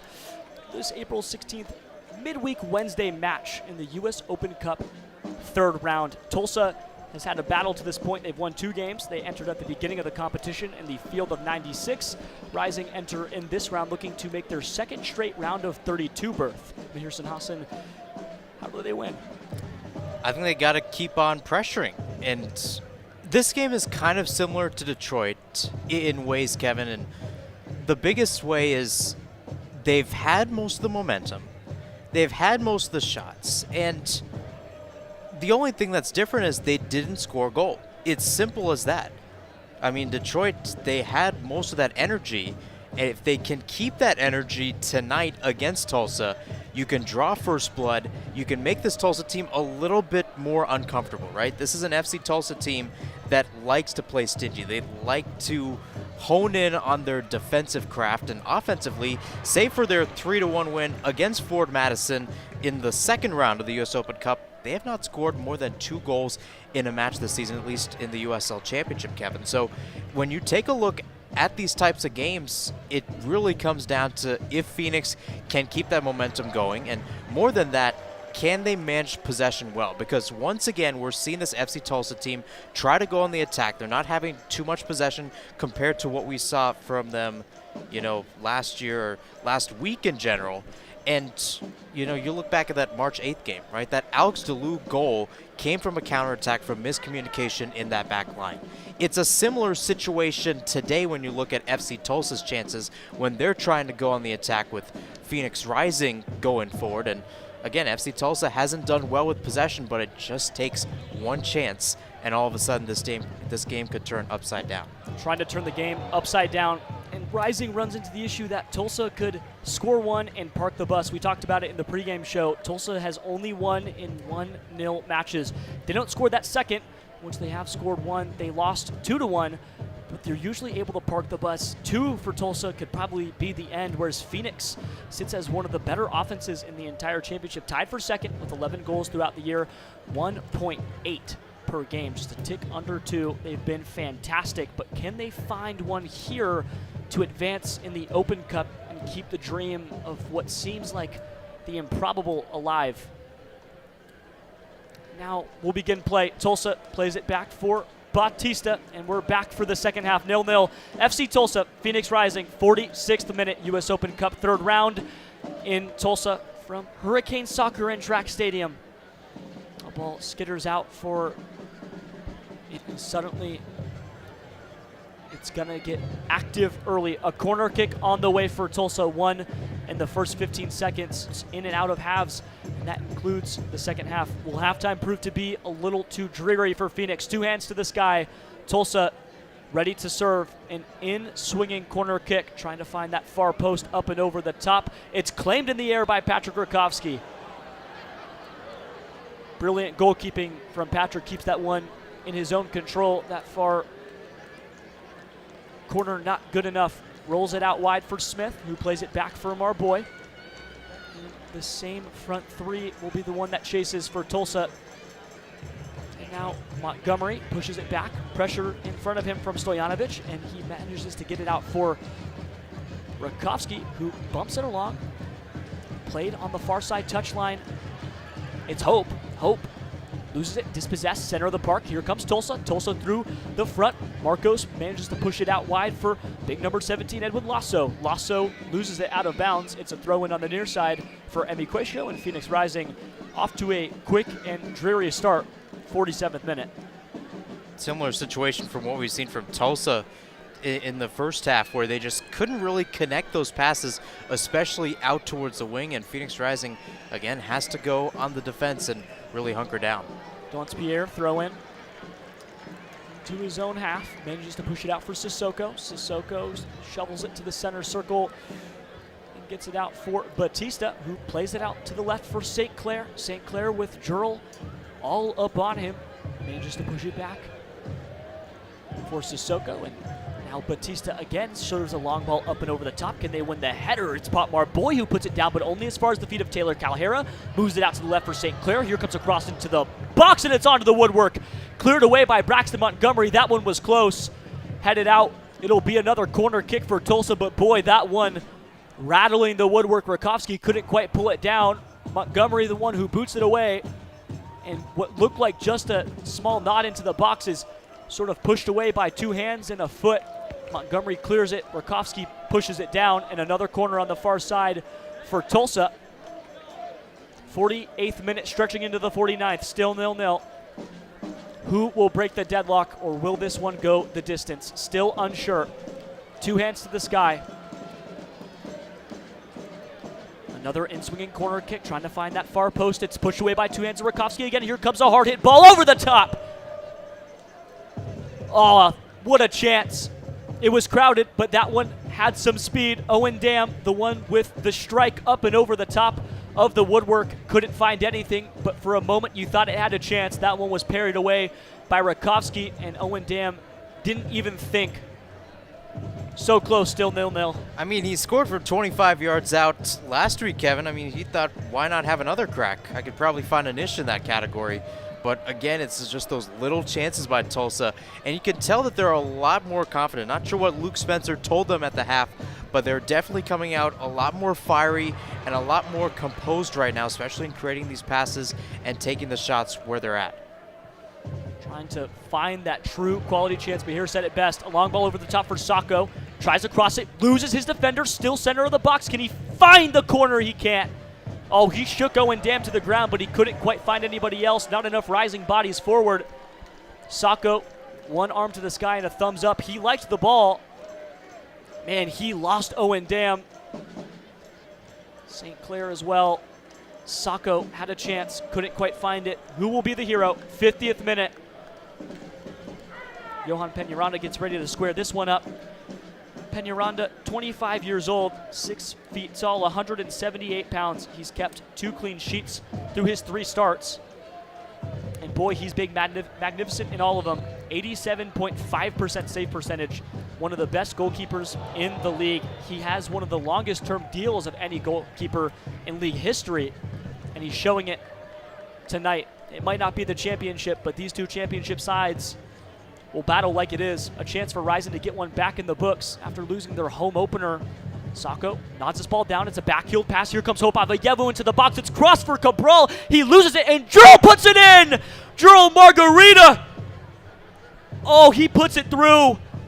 Stayed on side, and Jurl gets it done. It's 1-0 Phoenix Rising, and finally somebody strikes. Just simple, direct passes, Kevin. It's a great ball in. It's a great back heel, too. Just a simple setup by Rising, and it works so well. And again, Avayevu playing that through. Again, good touch by Cabral. Not sure if he wanted to fiend that in the moment, but he just let that roll through. And again, Margarita, calm, cool, and collected. Right-footed shot. He has the space, takes it, and puts it in the back of the net. Looked like Remy Cabral tried to strike it, but he might have left it. It goes all the way through the center of the box, and Jurl was there waiting. Johan dove to his left, thinking that it was going to be a shot. It wasn't. Margarita scores in the 51st, and now Rising have their lead. Can they keep this one, unlike the one from just 3 days ago? They lost in Detroit after holding a 2-0 lead, and in the 85th minute proceeded to give up 3 consecutive goals. Detroit took home 3, and Rising was left hanging. Tulsa trying to get this one back fast. Bautista manages to feed it forward, nodded along there by St. Clair, and it's booted away quickly by Noble Okello. 52nd minute. Rising will try to hold on to this one, and you know they won't try to park it. It hasn't been their game all year long, scoring almost 2 goals a game on average. They scored 4 in a comeback victory. My apologies, a draw against El Paso on the road. Another road game from the bunker. Is there more magic away in Phoenix? A long throw into the box headed away by J.P. Skeers, only as far as Harvey St. Clair. Nods it down with his right foot, up and over into the box. Booted away again by Colin Smith. Avayevu manages to push it, but not as far as Alex DeLue. DeLue, a stutter step over to his right. It's a shot up and over. Nowhere near the net. Rakowski watches that one fly. It's a goal kick for Phoenix, and they hold on. And I think Tulsa got your message, Kevin, that this is a team that wants to drive forward, try to get an equalizer. You mentioned that Detroit City game. San Antonio FC the same way, too, where just a couple minutes after Remy Cabral broke the deadlock, San Antonio FC found themselves in the 18, were able to draw a penalty, and they were able to equalize. So Phoenix Rising has struggled with keeping this lead down the stretch, which is why these next few moments are just so important. It was the foot of Jurl who manages to put him in this position. You'd rather lead than not. A misplayed header down for Sako in the attacking third, dribbling, trying to beat his man, can't quite do it. Pushed away. It's brilliant defending on the far side by St. Clair. St. Clair pushing it off of Nino Sako. Quaisho with the run. He'll try to find the cross. More brilliant defending by Harvey St. Clair. Pushes it only as far as Alex DeLue, and Taylor Calhera loses it out of bounds. It's a throw-in. Nearly in the attacking third. J.P. Skeers will leave it. Braxton Montgomery was the one who made the call. Rodrigo Albuquerque stayed away from that one. Lots of contact in the final third. Not enough for a foul. Calhera loses it, and it's back in. J.P. Skeers checks back in. Quaisho watches that one go out of bounds. Another quick throw-in up and over the head of Quaisho. Another hard touch, and instead brought down there by Stefan Stojanovic. Stojanovic plays it in the middle for Serrato, and Jurl Margarita gets off the misplayed ball. Another quick played shot off the foot of Lamar Bautista. Bautista, once again in the area, this time able to save another quality chance, but here comes a corner for Phoenix, trying to keep pedal to the metal. It was Serrato who played a poor pass, intercepted by Marga, and instead just the outstretched right toe of Lamar Bautista manages to push it far enough, and it was Colley who watched it go all the way out. Likely to be Emi Quaisho who takes this far side corner kick. 1-0 Phoenix Rising leads. 55th minute. Marga will be the short man. Colley close. Outside of the box, Marcos Serrato with a right-armed point. He'll be as far away from the net as possible. Inside is Nino Sako, jarring with Johan Peñaranda and crew, the two center backs. Here comes in swinging corner kick, and Noble Okello had a chance on net, and it's still there. Putmore Boy manages to push it, but Johan Peñaranda's there, and it skitters out of bounds again. Peñaranda at the ready, and Delence Pierre as well as Sissoko in the area at the right place and right time. It was a missed header by Sissoko, a shot from Okello that wasn't quite there, and Pop Marboy had a chance. It was on target. Johan Peñaranda with an outstretched right hand did enough. Another corner kick for Phoenix. 56th minute, still leading 1-0. U.S. Open Cup, third round. Quayshow, another in-swinging ball out to the far post, this time off the head of J.P. Skierce. This time cleared away by Marcos. Marcos pushes it out for St. Clair, who has Hope Avayevu all in his face. Instead, all the way back to the right for Colin Smith, who plays it out short for Quayshow. Quayshow needs to play it all the way back for Rakowski.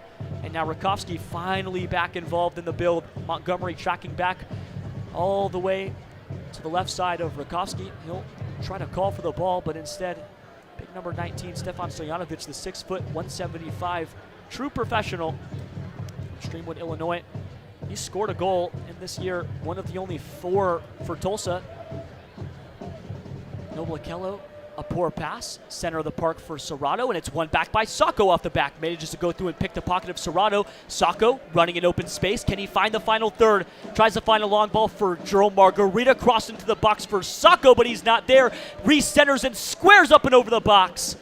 Nino had all day, and Tulsa thought it was cleared. Serrato assumed that it had gone far enough. Sacco had enough time to run all the way around the ball, almost deep enough in the 18-yard box to get a true shot. It was Margarita who crossed it, but Sacco off just a step.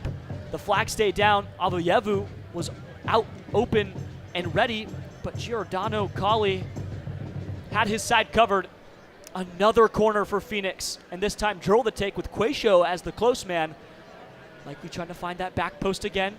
Still the big center backs of Tulsa crashed inside the box with Johan Peñaranda. 1-0 Phoenix. Jurl in swinging cross all the way to the back post. It's off the foot. That one skitters out and away, and it looks like a goal kick for FC Tulsa in the 58th.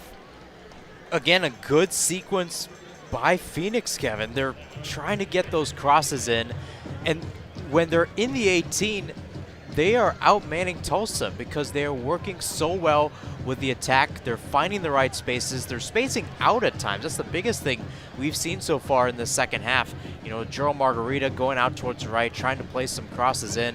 Pop Marboy with some chances along with Noble Okello. Just nobody able to find that shot. And again, you wonder, especially with how the flow of this game goes, if that will haunt them. Here comes Tulsa on the break. It's St. Clair off the left, trying to find Calahera in the center of the park. He finds Colli. Colli centered it up, and Rakowski pairs it away. Owen Dam again. And Dam thought he had it. Rakowski at the ready. And now the goalkeeper's going to work. They didn't have a ton to do in that first half after the opening 15. But Owen Dam sends a shockwave towards Rakowski. Dives to his left with 2 outstretched arms and did just enough to parry it away. And we've seen Rakowski make these saves again during this season. Tulsa plays short. They go quick. Top of the box for Dam again. It's out. That one pushed wide there. It looks like Calahera got a foot to it, but it was a poor touch that went all the way to the near post. Rakowski didn't have to do anything but watch it go out of bounds, and it looks like a goal kick opportunity for Phoenix. He'll roll it over to Pop Marboy, his typical target of choice when it comes to the restart. Tulsa still trying to find an answer. 59th minute. Is Jurl's 51st enough? Rakowski, long ball up over the top and over to the right. Tries to find Jurl. Can't do it. Nodded along. And a fantastic challenge there by Noble Okello. Pushes it out and over the foot of Harvey St. Clair. A quick throw in by Noble. Noble shovels it back for Marboy. Pushes it over to Rakowski right in front of net, deep in his own third. Montgomery checks back in, but a long ball is the choice for Rakowski, up and over the half line. Headed away there by Delence Pierre. He'll win that one, and St. Clair wins it on the near side touchline, and it hits the official. Oh, he thought he had a run, and J.P. Skierce was in the area, but it looks like the right thigh of Rodrigo Albuquerque is instead the recipient. It was a poor touch. Rodrigo wants that one back. Might have been able to score a goal on the counter if he knotted that one down correctly. Delence Pierre off the restart. He'll push it over for Batista, who finds a central pass over for Colli. Center of the park, and it's a good pass. St. Clair, right side, trying to find the box. Quayshow in the area. Quayshow watches it skitter all the way out to the top for Serrato. Serrato out to the left. Here comes Tulsa. Jurl, strong defending, push down. Here comes Tulsa into the box. It's knotted away. Hope Avayevu manages to intercept and clear. And on the counter is Jurl. Jurl slips, falls, but a foul is called in favor of Phoenix. 61st minute, far side. Hard to get a read on that one. He'll walk and shake that one off. Looked like the turf might have gotten him, but a foul called. Somebody had to be in the area, and it looks like Alex DeLue. Rakovsky, quick one-touch stuff back to Marboy. Akello checks back in, but the lane cut off by Calhera. Hope Avayevu, pressure on his backside, and it goes out for a throw-in. Sissoko wins a quality one. Tried to go fast, couldn't quite get there. And he'll hand it off with a long throw over to Sissoko. Pierre. Cabral had a chance to get a foot on that one. Went a little too far. Sissoko, center of the park. Finds the run of DeLue. DeLue trying to find the top of the box. He'll get there. Long outstretched cross for St. Clair. Quayshow, the only man to beat. Here comes the cross up, over, far post, headed down. Tulsa, cleared away by Phoenix. Only as far as Bautista, who heads it out of bounds. Jurl watches it skitter out. It'll be a throw-in for Phoenix, and Jurl takes his seat. Not a lot protecting the spectators from a player or perhaps a ball on their way. And a throw-in on the far side for Colin Smith. That's the one thing about the U.S. Open Cup, Kevin, right? You're not necessarily playing in your professional stadium. So this is a college soccer stadium. So you've got seats just 6 feet away. Again, there's no boundary at all. I mean, the people in the first row have their feet on the same grass that the players are touching right now. That's how close they are to the action. Again, so far, it's been some good action, and you can tell that Tulsa is really trying to center in on Jurl Margarita and that right-hand side, knowing the production that they put up in the first half and trying to move it towards Phoenix's left. Now Tulsa, final third, they win the ball back. Here comes an opportunity from DeLue, top of the box. Nods it along there for Calhera, who watches it go out for what looks like a goal kick. He's incensed. Thought that it went off the foot of Pot Marboy. Referee rules in favor of Phoenix. Rakovsky picks up the ball casually. Now time to waste even more time. 63rd minute. Still 1-0 Phoenix. And now you have to hope it's enough. Possession sort of petered out here. 51% for Phoenix, 49 for Tulsa. Tulsa not really overachieving. And now some substitutions on the way for Tulsa. It's Stefan Lukic and Khalil El-Medkar will come on. St. Clair comes off the pitch. We'll wait to see who the second sub is. Then El-Medkar will take the grass. Here in this up-close and personal venue, and here said it best. And now, Stefan Lukic, central midfielder, 6'1" and 180 pounds, out of Serbia. He played for Chattanooga Red Wolves before this. He was signed this offseason. He played 3 years in League One. 2,300 minutes in 2024 with the Redwoods. And here comes Tulsa, new legs and new subs. No foul in the box. There was contact, but it's waved off by Rodrigo Albuquerque. Says there was nothing there to coincide for a penalty. And Tulsa's not one to really argue. It was Alexander DeLue who came off as well as Harvey St. Clair. Those two will exit the pitch in place of Khalil El-Medkar, the 6-foot-tall winger, 25-year-old from Middletown. He played for Loudoun, and he's played in 5 games this season, just 3 starts. And he had 16 goals and 12 assists in his time with Loudoun.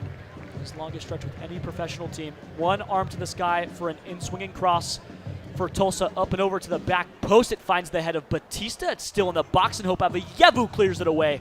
Only as far as the run of Serrato. Serrato manages to get it back. Long ball up and over. Once again, dangerous. It skitters free. Here comes Tulsa trying to find something. Finds the foot of Stojanovic. Stojanovic out wide. Quayshow in the area. Tulsa trying to shake free. It's El-Medkar, his first touches of the afternoon, and it's one. A foul there committed by Emi Quayshow. He'll argue back, but nods it along. El-Medkar did well to defend that one. Quayshow will wipe his face off and head back into the box for another dangerous opportunity. El-Medkar took a touch off his right foot, pushed it back, and Quayshow just put too much of his elbow into the backside of El-Medkar, dumped him to the grass. And here comes a dangerous opportunity for Tulsa. Set up in front of the box. Rakovsky demands his line. It's a set piece. Only one man in front of the ball. It's Hope Avayevu. hand in front of his heart and his groin. A long ball up over to that far post, and Rakowski punches it out. Only as far as Owen Dam. He'll watch that one go back. Picks it up, but there's a foul called in the middle of the box.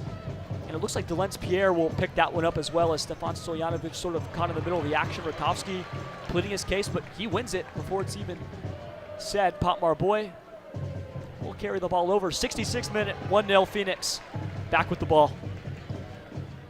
Overall, I think Rakowski is trying to man this defense for Phoenix, and you can tell that whenever Rising has the ball, he's going to be calling out stuff, and when they don't have the ball, he's going to be really in command. And even though Tulsa has gotten really close towards his net, he's had that calm composure. Tulsa wins the ball back, trying to get to the final third. Here comes an opportunity for Lukic. Booted away. Rising doing everything they can. Hope Avayevu. Lukic still trying to get there. Avayevu fouled through the back. Stefan had a chance. Would have been his first goal for the club. Former NAIA All-American at Oklahoma Western. He had 90 League One appearances, 2 years with Northern Colorado in the Hailstorm. What a career he had down in League One. Rakowski off of the foul. Sets the ball down and waves everybody forward. He'll send this one long, and Rising will try to win one in the air. 67th minute, U.S. Open Cup third round. Rising lead by 1. A trip to the round of 32 on the line. Remy Cabral gives a hearty chase out for Sissoko, who wins the ball back, and the central referee watches it go. That's Albuquerque. Noble Akello in the area. Lukic pushes it free, only as far as his center half. Long ball up and over. Nobody there for Tulsa. Quayshow boots it back for Rakowski. All the way in his 18-yard box. Montgomery calls for the ball. He'll get it. Montgomery turns around, squares, faces forward, and finds Skiers. Skiers back in the action. One-touch football over to Emmy Quayshow.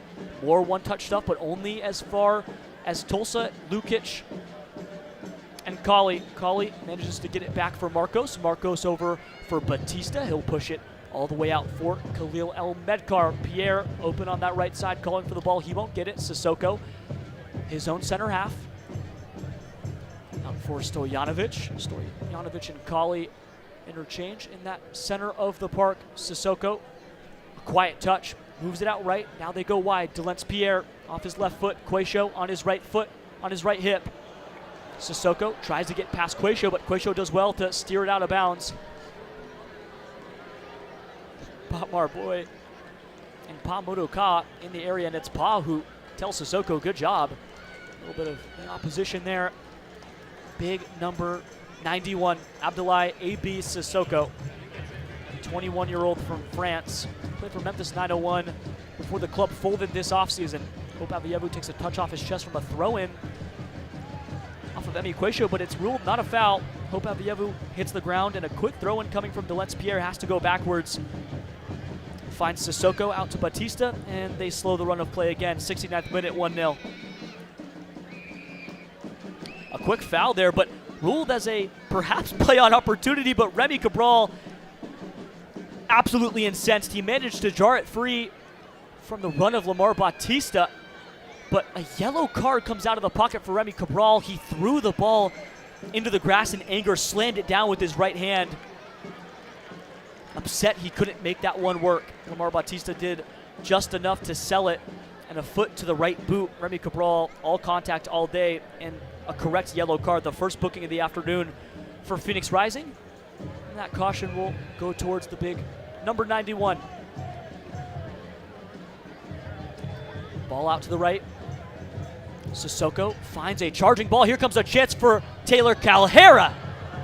Chested down by Patrick Rakowski. Nothing there. It was perhaps the softest shot from all of the time in the world that Calhera could have generated. Just feels like he can't get anything on the ball, Mahir. Yeah, you can't get anything on the ball, but you got to mark Calhera. You got 4 guys in that area, all of them at least 2 to 3 yards away from him. And this is a guy that's, again, like any number 9, especially at this level, you just need a half yard of space to create a chance. And for all you know, Calhera could have taken a touch and maybe driven forward, but then you have Braxton Montgomery in that area, along with Rakowski, who could have made a point-blank save. Sako with a foul through the back of Sissoko. Here's right. You can't leave a man unmarked on the back end like that, especially someone with the striker's pedigree that Calhera does in this competition alone. 5 goals, 3 assists, and his 2-year run in the Open Cup. He's already scored a couple this year. Played back for Serrato, who flips it all the way to the left. Finds the run of Khalil El-Medkar, who managed to get off the chest of Noble Okello and Colin Smith, and able to win it back. But now, Hope Avayevu, a long outstretched ball. Joel Margarita wins the foot race. He'll get there. Remy Cabral, center of the box. Can Joel find his teammate? Managed to get off the back of Sissoko and Batista. Cross on the way to the far post. And Sako manages to keep it just in bounds. What a touch. Far left corner. Almost a corner kick off the foot of Delence Pierre. Sako wins it back out for Quayshow. Left side of the 18-yard box. Hope Avayevu, quick touch, trying to turn and go off of Kali. Kali manages to close off the lane, and Delence Pierre watches one skitter out through the back. And now a goal kick for Johan Peñaranda, and FC Tulsa still 1-0, 72nd minute. I think Phoenix Rising might have cracked a code today, Kevin. And I think it's those diagonal balls towards Gerald Margarita on the right-hand side. We've seen that throughout the season, but it seems like it's working so well today, especially with Hope playing on that right-hand side. We tend to see Hope play on the left, and he's really leaning in towards that left-hand side, helping out Rivera or whoever else is there. Now he's on the right, and that tandem between him and Margarita are working really well because Margarita's the one driving that charge, and we're seeing him in the 18. Hope Avayevu wins one in the center of the park, tries to catch Johan off his line, but it goes over the back. We here talked about it. Those underlapping runs, and as soon as those crosses get there, those switches of play from right to left, finding those long, deep balls up and over the top, stuff starts to get a little special for Phoenix. They start to feel a little more fluid. Now Hope sort of leading that line. He'll drop back in as that sort of centrally attacking midfielder. He's kind of assumed that role throughout the year. Ruled as a throw-in on the near side for Tulsa. Lukic tried to take it on his own, but he can't. Pierre, at the discretion of the referee, 2 hands on the ball over his head, trying to find a throw-in. No one checking in. Can't find anyone who's free. Booted away by Emi Quayshow. Only as far as Lamar Batista and Sissoko. Sissoko pushes it out for run of Tulsa, and it's back out for another throw-in. Tulsa in those black and gold jerseys, swarming that ball. Delence Pierre finds a fantastic throw-in on top of the box. Owen Dam pushes it out for Khalil El-Medkar. Top of the box, can he find a shot? Lukic, center of the park, top of the box. Here comes a shot up and over the woodwork. They can't quite keep it down. It feels like Tulsa is so close to putting one at least on the net. Only 3 shots on target this afternoon. Phoenix has 7, 15 shots to 9, but not enough. Tulsa still trailing 1-0 Phoenix, 74th minute. Ball in Rakowski's arms. Center of the park in his own box. He'll set it down and usher everyone forward. They'll try to win one in the air again. Sort of been the switch of play as we enter the final 15. In Tulsa, someone will book a berth to the round of 32. Header won by Tulsa. That's Sissoko. Nodded back down by JP Skierce. Back up in the air for Lukic. Lukic off his left foot. Quayshow on his back. Lukic manages to push it out wide. Delence Pierre's there. Off the corner, Hope Avayevu keeps it in bounds off the right-handed touch of Giordano Kali. Still active in the center of the park. Taylor Calhera boots it out for Lukic. Lukic over the top for Calhera, but Potmar Boy will surge. Potmar Boy finally back into the action. Quayshow plays it back for Montgomery. Here comes the pressure and the press of Tulsa trying to find that goal. Left foot of Avayevu. Surging, center of the park, finding his own central third. Booted away again by Tulsa and crew. JP Skierce with a fantastic challenge. Slides under the legs of what looks to be Serrato. The Brazilian couldn't quite get there, and now JP Skierce will watch as a throw-in on the way for Tulsa. 75th minute, 15 to go from Hurricane Soccer and Track Stadium in Tulsa, Oklahoma. Delence Pierre, the man to take the near side throw-in. And the attacking third for Tulsa. 2 hands on the ball, overheaded throw, likely long. On the way, Kali the close man. Serrato checks in, tries to find Calhera. He does.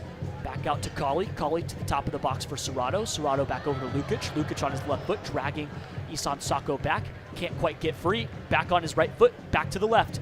A quick touch, and he dances. A long cross into the center of the box, put away by Potmar Boy. Sako manages to nod it all the way forward And Sissoko, center of the park, taken down, and a foul ruled on the challenging tackle of Remy Cabral. 2 hands out, but here comes another yellow and a red card for Remy Cabral. He tacks on his second caution, and Rising will play a man down, still up a goal, but in the 76th minute, Remy Cabral takes his second booking over to the sideline, and Rising will have to do this one underhanded. And you take a look at that challenge. Again, he's going in. He's got his right leg. He's got his left leg too, Kevin. That by itself would be warranted potentially as a red card. And you wonder, you know, the amount of dissent that we've seen from Remy today. It catches up to you.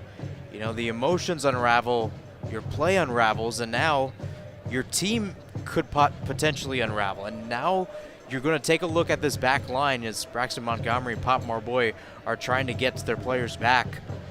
These are the types of moments where you have to realize if your team is up for the challenge. They have a dangerous set-piece opportunity. It's taken up and over the top by Cauley. Rising's up to the challenge for that one, Mahir. Knotted down by Sacco. Sacco manages to keep it in play, and he's fouled throughout the back. Ruled in favor of Rising. Albuquerque says that that one was all Tulsa. The last time there was a red card handed out for Rising, it was Pop Marboy's second yellow. He picked up 2 cautions and got sent off in the 63rd minute against Monterey Bay. And in the 65th minute, Revelar for Monterey put in the go-ahead goal for Monterey, and they never looked back. They ended up winning 3-1, and a second red card came out for what was deemed after by the referee crew as violent conduct from Carl Fred Saint, who didn't start this match. It was JP Skierce. So far, no substitutions for Phoenix, but we'll see if any of those familiar faces come back on the pitch. Long ball over the top from Rakowski. Off the restart, Tulsa wins it off the left foot of Cauley. Cauley manages to shake off Margarita and plays it all the way back to his center backs. Batista dances, shakes Margarita free. Marga still on the ball. Pushed all the way back for Sissoko, the captain. He pushes it forward off that right foot. So much space and time. Rising playing compact now. Cauley dropping all the way back. Delence Pierre moves forward, sort of changing the shape. Center of the park for Serrato. Serrato, long ball up and over the top. He'll find the run, unmarked. Burakovsky's there, manages to pull it into his chest and fall on. More unmarked movement for the home side, and Rising do just enough, as well as Rakowski, to keep it in check. I think Patrick Rakowski is basically keeping his line as if it's like 15 yards more forward than his actual line. He's stopping those attacks essentially where the box is right now, whether he's running up to get those passes or those crosses coming in, or if it's just simply put, just stopping those shots and getting his line back in time. Quayshow, near side touchline, final third, trying to attack. Pushed all the way back out.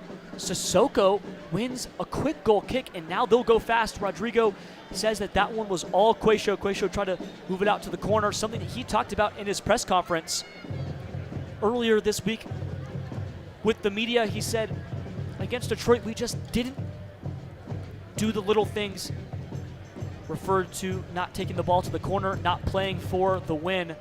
And now a substitution for Phoenix. It looks like Hope Avayevu will come off the pitch for Carl Fred Saint.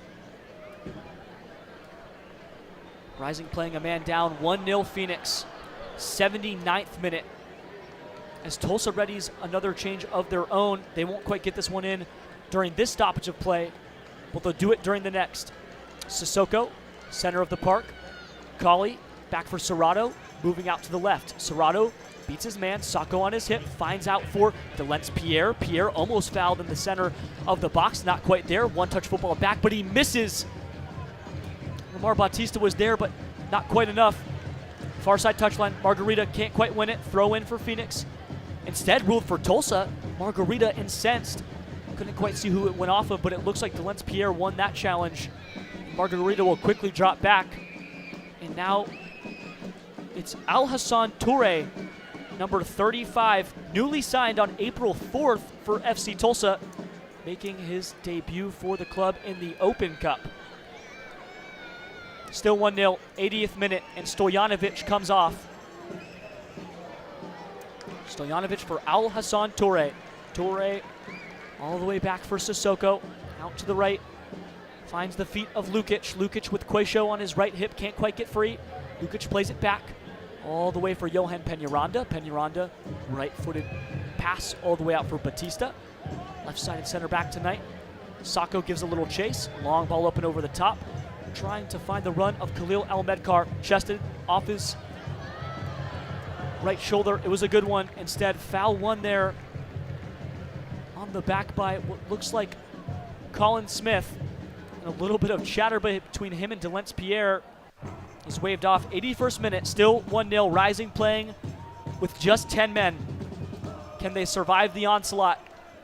And can they move forward into the round of 32? Now they'll have to play on Saturday without their striker. My apologies. Actually, there's a reason why Harvey Neville is out tonight. He picked up a red card in his last Open Cup appearance, and Open Cup suspensions are only served during Open Cup. So Harvey Neville unavailable for selection in this match. Remy Cabral, if Rising were to move on to the round of 32, would be unavailable for selection in that match. He'll be available against Sacramento this weekend for a 1 p.m. matinee match right before Easter the next day. Tulsa wins it back in their own third. It's Batista, moves it wide for El-Medkar, but a poor touch and a poor pass turns into a throw-in in the final third from Colin Smith for Phoenix. 82nd minute, Noble Okello to check in. Saint looking for his first touch this afternoon. A throw in deep, Sacco can't quite get there, Batista. And it's a throw in quickly, restart for Tulsa. Peñaranda quickly sold to the ball. Owen Dam finally back in the action, moving down the right side.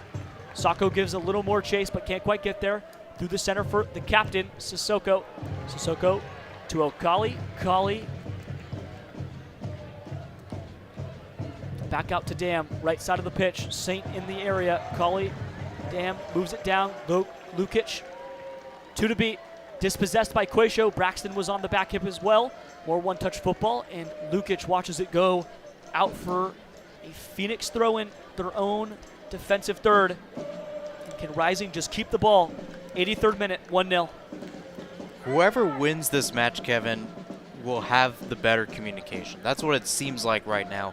Tulsa's been trying to get into the attacking third, but every time they've made it, they've been stymied basically by the fact that they haven't found the right pass and they're not communicating well. Players are just not in the right spot. For Phoenix, it's just about putting the defense in the right spot, knowing that you're not going to have majority of the possession as this game is said and done most likely. This is all about you and how you can defend and basically trying to right the wrong from not only what we saw on March 8th, but what we saw this past Saturday against Detroit. Trying to right the wrongs and a chance just a few days later to do so. Pa Modoka, the first-year head coach of Phoenix Rising, said it's a good opportunity to wipe the slate clean early. Having to play on the road just 4 days later. Long ball over and into the head of a Rising defender. Looks like it might be Braxton Montgomery on the floor, but either way, contact to the head like that warrants a run out from the physio and a stoppage in play. It was not Braxton. He stands up and gets some water while the rest take a quick breather. But a hard-driven shot, and Marco Serrato comes over to check in on the Rising man down. It was Isan Sacco who took the ball to his left cheek, and he's been face down since, still rolling. Looks like Serrato gets a little bit of Rising water there. Picks up a green Gatorade bottle from the away team. Nobody there to stop him, so he'll drink away. Trudging on into the 85th minute, and another substitution coming for Tulsa. They've readied one more. Joel comes in and checks in on the near side. 85th minute, time ticking away, and he'll have a quick conversation with Pa Modoka, trying to figure out exactly what they want to do in this final 5 minutes, plus stoppage time. Remy Cabral picking up 2 yellow cards, was sent off earlier in the match, the 76th. They've held on since. But can they do enough? Gerald Margarito with a 51st minute goal that sent shockwaves through this match. It was an assist from Remy Cabral, who left it. Might have gotten a little bit of his heel on it, and it registers as a quick assist. It's been all Gerald all night long. Can they hold on just long enough? Braxton Montgomery seeming to stay on the pitch here. The 18-year-old has done a fantastic job when called upon, playing as much as anyone else on the field, and he still hasn't signed a pro contract. 5'9" and 153 pounds, the 18-year-old from Phoenix, Arizona, in the Phoenix Rising Academy. He's played 5 games. He started in 3 in league play. He played 57 minutes and then was subbed off for Casey Walls, who made his debut for the club last week against Detroit. After Braxton came on, about 25 minutes later, the team conceded 3 goals, and now Casey Walls checks on for Rising. See who he subbed off. A quick rollout from Johan Peñaranda. A long ball over the top. Goes awry, and now they'll have a chance to move it. Delence Pierre down that left touchline, snuffed out by Colin Smith. A poor pass. Serrato gives chase. That goes out for a far side throw-in in the attacking third for Tulsa. Tulsa back only as far as Colley. Colley moves it out for Serrato. All the way down for Al-Hassan Toure into the center of the box, and Rakowski watches it go over the outstretched hand. Oh, Tulsa got a gift. Not enough there, and Stefan Lukic manages to net a goal. It's level in Tulsa, 1-1 in the 87th, and one just skips by the hand of Rakowski. All level, 87th minute. It's just a case of so close yet so far, Kevin, and again, a great delivery, and Lukic just takes that touch. Just a left-footed shot dinked right around Quaisho, who, again, credit to him, was man-marking him pretty well, and Quaisho frustrated on the ground as he saw the ball go into the back of the net. That's just a clinical touch by Lukic. It's why you make the substitutions. And once again, Kevin, substitutions from the opponent haunt Phoenix late in the second half. It's Lukic who draws level. Number 22 for FC Tulsa manages to put this one at 1-1. 87th minute, stretching into the 88th. Likely some stoppage time on the way due to a couple stoppages in play for injury and long fouls. And Rising on the restart, still playing a man down after picking up that red card for Remy Cabral. On the road for a midweek match, and now they'll have to hold on for dear life. This one will go into extra time after added time is assessed. We'll play even more football. If this one goes into a draw after the extra time, then we'll see a penalty shootout in Tulsa. Boy, what a treat that would be. It would be a bigger treat for Rising fans if this one was won in regulation. Now level, long ball from Potmar Boy misses the head of Joel Margarita, back for the captain Sissoko. Sissoko plays it for Colley, who moves it all the way back for Owen Dam. A poor pass, but he manages to chase it down near the touchline. Carl Fred Saint, quick feet, chops it down off the feet of JP Skierce. It was a hard-driven pass from Colley, who manages to watch it go out of Skierce. Near side touchline throw in for Tulsa. Owen Dam. Dam, 2 hands on the ball, has to go backwards. 89th minute. Sissoko. Batista open. He'll find Batista. Pierre down that left touchline. Batista moves it out for Pierre, checks back in. Marga kind of caught in no man's land, has to get more involved. Calhera out down the line for Pierre. Pierre pushes it inside, snuffed out by Skierce, but not as far as Lukic. Another cross in the box off the back heel of Potmar Boy, and that'll skitter out of the far touchline. And it looks like a corner for Tulsa. Casey Walls shouting orders out to his teammates. Who can hold on? Casey Walls, another late sub, watches another goal go in. Two-handed throw in, no corner kick for Tulsa. Long, overlapping header, won by Tulsa in front of net. Casey Walls nods it away, still in the box. Pushed away. Lamar Batista got ahead to it, and Colley will drag it all the way back. The 24th-year-old from Perth, Australia. Played for Perth Glory. He played between the A-League and National Premier League. He's named the joint winner of the NPL Gold Medal Award given to the league's best player, essentially their MVP award. He had 10 goals and 41 appearances for Perth. Now playing for Tulsa. Out to the left. It's still Batista. Serrato watches it get knotted along. Al-Hassan on that far run. Center of the box. Moved back for Pierre. Out for Batista. Quick one touch to Serrato. Trying to find the box again. 90th minute. Still 0-0. How much added time will we have? Serrato, top of the box, play on. No foul. Right in front of the box, booted away by Quayshow. Managed to send that one far and long. Sissoko heads it down. Still pressure in the box. How much added time will we see before we head into extras? Chested by Noble Okello, center of his own defensive third. Drill gives chase. Sissoko waving him off. 5 minutes of added time. Can Rising survive? Can they score to avoid extra? Or will Tulsa take this one home and advance to the round of 32? Peñaranda rolls it out for Batista. Moving to the left half space. Finds the run of Al Hassan. Hassan with Skierce all draped on him. Moves it back for Batista. Sissoko wants the ball. Serrato will find him. Long curving pass. Driven hard, low and long.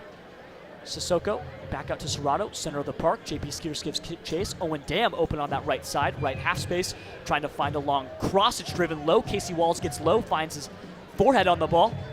Still back for Tulsa. Over for Colley. Colley off his right foot, managed to push it down for Al Hassan. Hassan pushes it over for Serrato again. Long cross up and over off the chest of a Rising player. Back out, and it might be a corner again. Can the Rising hold firm? 92nd. Still 1-1. Drawn and tied in Tulsa. And the biggest thing if you're Phoenix Rising is you take a look at that back line. We saw Casey Walls kind of talking with Quayshow, talking with others, and we're going to see Walls on this far post, but near post from this corner's angle.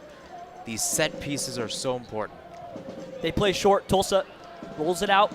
Back for the taker. In swinging ball, headed away there by JP Skierce. Only as far as Serrato. Marcos finds the feet, goes right below. Another cross into the box. It's caught by Patrick Rakowski. Oh, he was in the right place, right time. And you can feel the sigh of relief from Rising fans.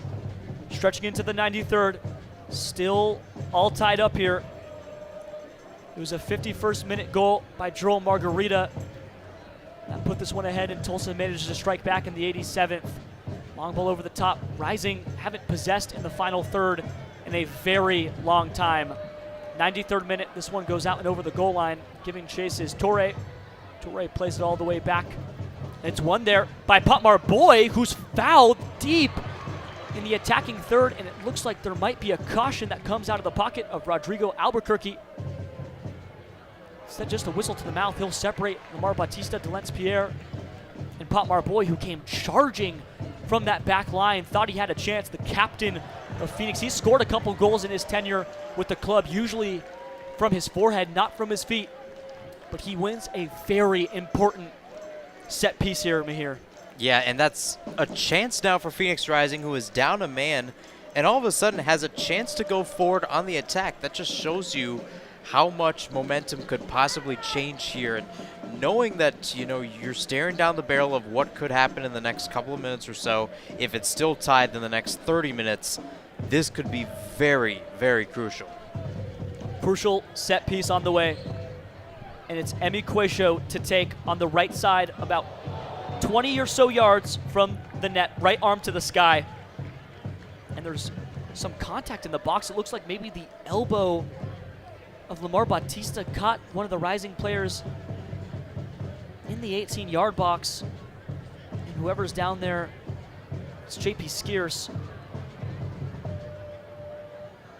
Wanted a little bit of love from the referee. Albuquerque doesn't give it. 94th minute, about 60 seconds to go, plus whatever the referee deems as extra during this final five, and then we'll head into extra time. Rodrigo Albuquerque watches the corner from Emi Quayshow, skied nowhere near the goal, nowhere near the pitch, nowhere near anyone besides maybe a fan behind the net, Mahir. Yeah, I don't know what Quayshow was going for there. You have to go indirect in that moment, and it seemed like he was trying to go towards goal. Tulsa moves quickly. Khalil El-Medkar breaking that final third. Finds Toure down the left, back for El-Medkar. Khalil plays back for Colley, who almost gets dispossessed by the run of Marga. Serrato, long ball, who searches up and over into the box, but Rakowski's there. It bounces into his chest, and he'll lay on this one. 95th minute, halfway through it. We'll see how much more we play into the 96th. But for now, 15 seconds stand between Tulsa Phoenix and extra time in the U.S. Open Cup. This third round has been nothing but undramatic. Marga manages to win one deep in that final third. Had a chance to turn but couldn't. Owen Dam back on his foot. Marga trying to find some service inside the box. He'll dart over the top. He'll take a quick shot. Peñaranda. That one wasn't on net, but he still pushes it out wide. That left hand of Johan manages to push it, and now a corner kick for Phoenix as we leak into the 96th minute, and it looks like Phoenix will have the last laugh in at least this added time in regulation. 96th minute, stretching into the 97th. Phoenix with one last gasp. It's just a moment of taking a chance, and that's what Margarita did. From 25 yards out, you might as well. You get the touch, you get the deflection, and all of a sudden, it's another set piece.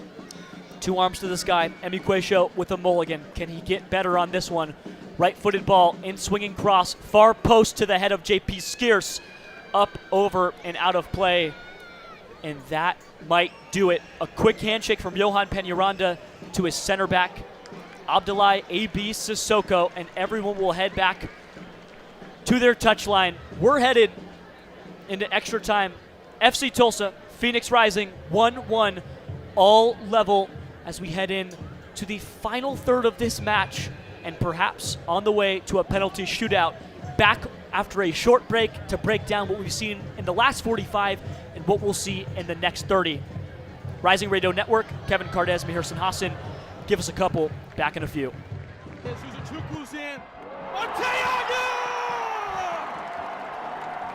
You're listening to Rising Radio, home of the 2023 USL champions. And a burst of red smoke. Phoenix Rising, our home. Welcome to 38th and Washington. Stick around for more as our broadcast continues. Buying a house can seem almost impossible, especially today. But with the right agent in your corner, it makes the challenge seem effortless. Hi, I'm Connor Cochran with Good Oak Real Estate, your go-to agent in the Valley. Whether you're buying, selling, or investing, I'm here to guide you every step of the way. Because finding the perfect home shouldn't be stressful, it should be exciting. Call 480-688-3200 today. Again, that's 480-688-3200. Let's have the conversation. The lunch break. If this team wants to go where they think they can go, deep in the playoffs, standing toe-to-toe, trading blows with the Dodgers, Zach Gallen might have to win a start in Dodger Stadium. Zach Gallen might have to go into Philadelphia, might have to go into New York, might have to go into Atlanta and win a road start for this team. The lunch break. Heard from 11 to 1 here on KDUS AM 1060 and the KDUS AM 1060 app. You're listening to the Jim Rome Show. Did the Mavericks raise ticket prices as soon as they saw Kyrie writhing on the floor in pain? Would not surprise me at all, given that's exactly what they did after they dealt Luka and before Kyrie went down. Never mind raising ticket prices. Now that Kyrie is lost for the year, why not just make it official and announce today that you're moving the franchise to Vegas? Trust me, nobody would be surprised. Hey Phoenix Rising fans, this is Discount Tire, your hometown tire retailer and trusted partner on the road for over 65 years. We know it can be overwhelming when buying tires, but we're here to help. Our online tire buying guide, Treadwell, makes finding the right tires simple. Just plug in your vehicle, location, and driving habits, and Treadwell will give you unbiased, personalized recommendations based on your needs, not based on price. Inviting, easy, and safe. Just how tire buying should be. Shop tires with Treadwell at discounttire.com. Let's get you taken care of. Hey, hon. You let him try violin because you love him. And if you love him that much, love him enough to make sure he's buckled up and in the back seat. Find out more at nhtsa.gov/the-right-seat. Brought to you by the National Highway Traffic Safety Administration and the Ad Council.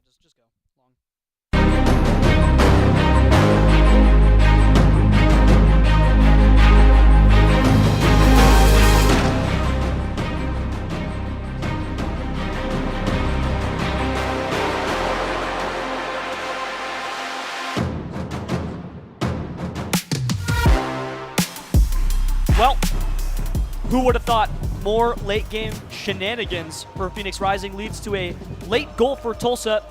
A red card comes out of the pocket after 2 yellows for Remy Cabral in the 76th. And it's Stefan Lukic who puts it in the 87th. 3 minutes away from salvation, Rising were. Instead, they give it up, and now we head to extra time. 30 minutes of free soccer in the U.S. Open Cup, the 3rd round. Tulsa's played 2. Rising entered the competition just this week. But here, it's like the final third of the game, man. I mean, it's come down to that. And you take a look at Phoenix Rising during that time, it's won or lost in those crucial moments. And again, man down, you have to bring some players back. You have to give credit for the touch from Stefan Lukic, and all of a sudden, things work a little bit better in favor of Tulsa. It's just simple moments like that. And now, Phoenix Rising faces 30 minutes where they're going to be playing a man down. We'll play 120 minutes in this one. Quick restart from the referees, and we're off and running. 2 15-minute halves is the name of the game here. We'll go 15, we'll have a quick break. We'll come back for the last 15. No matter the score, it's not sudden death. You'll have 30 minutes to play. Colin Smith wins a foul almost in the attacking third of Tulsa. Buckle up. This is going to be a fun one. I know I did. Got some straight black cold brew in the last break. Getting ready for what should be an exciting finish.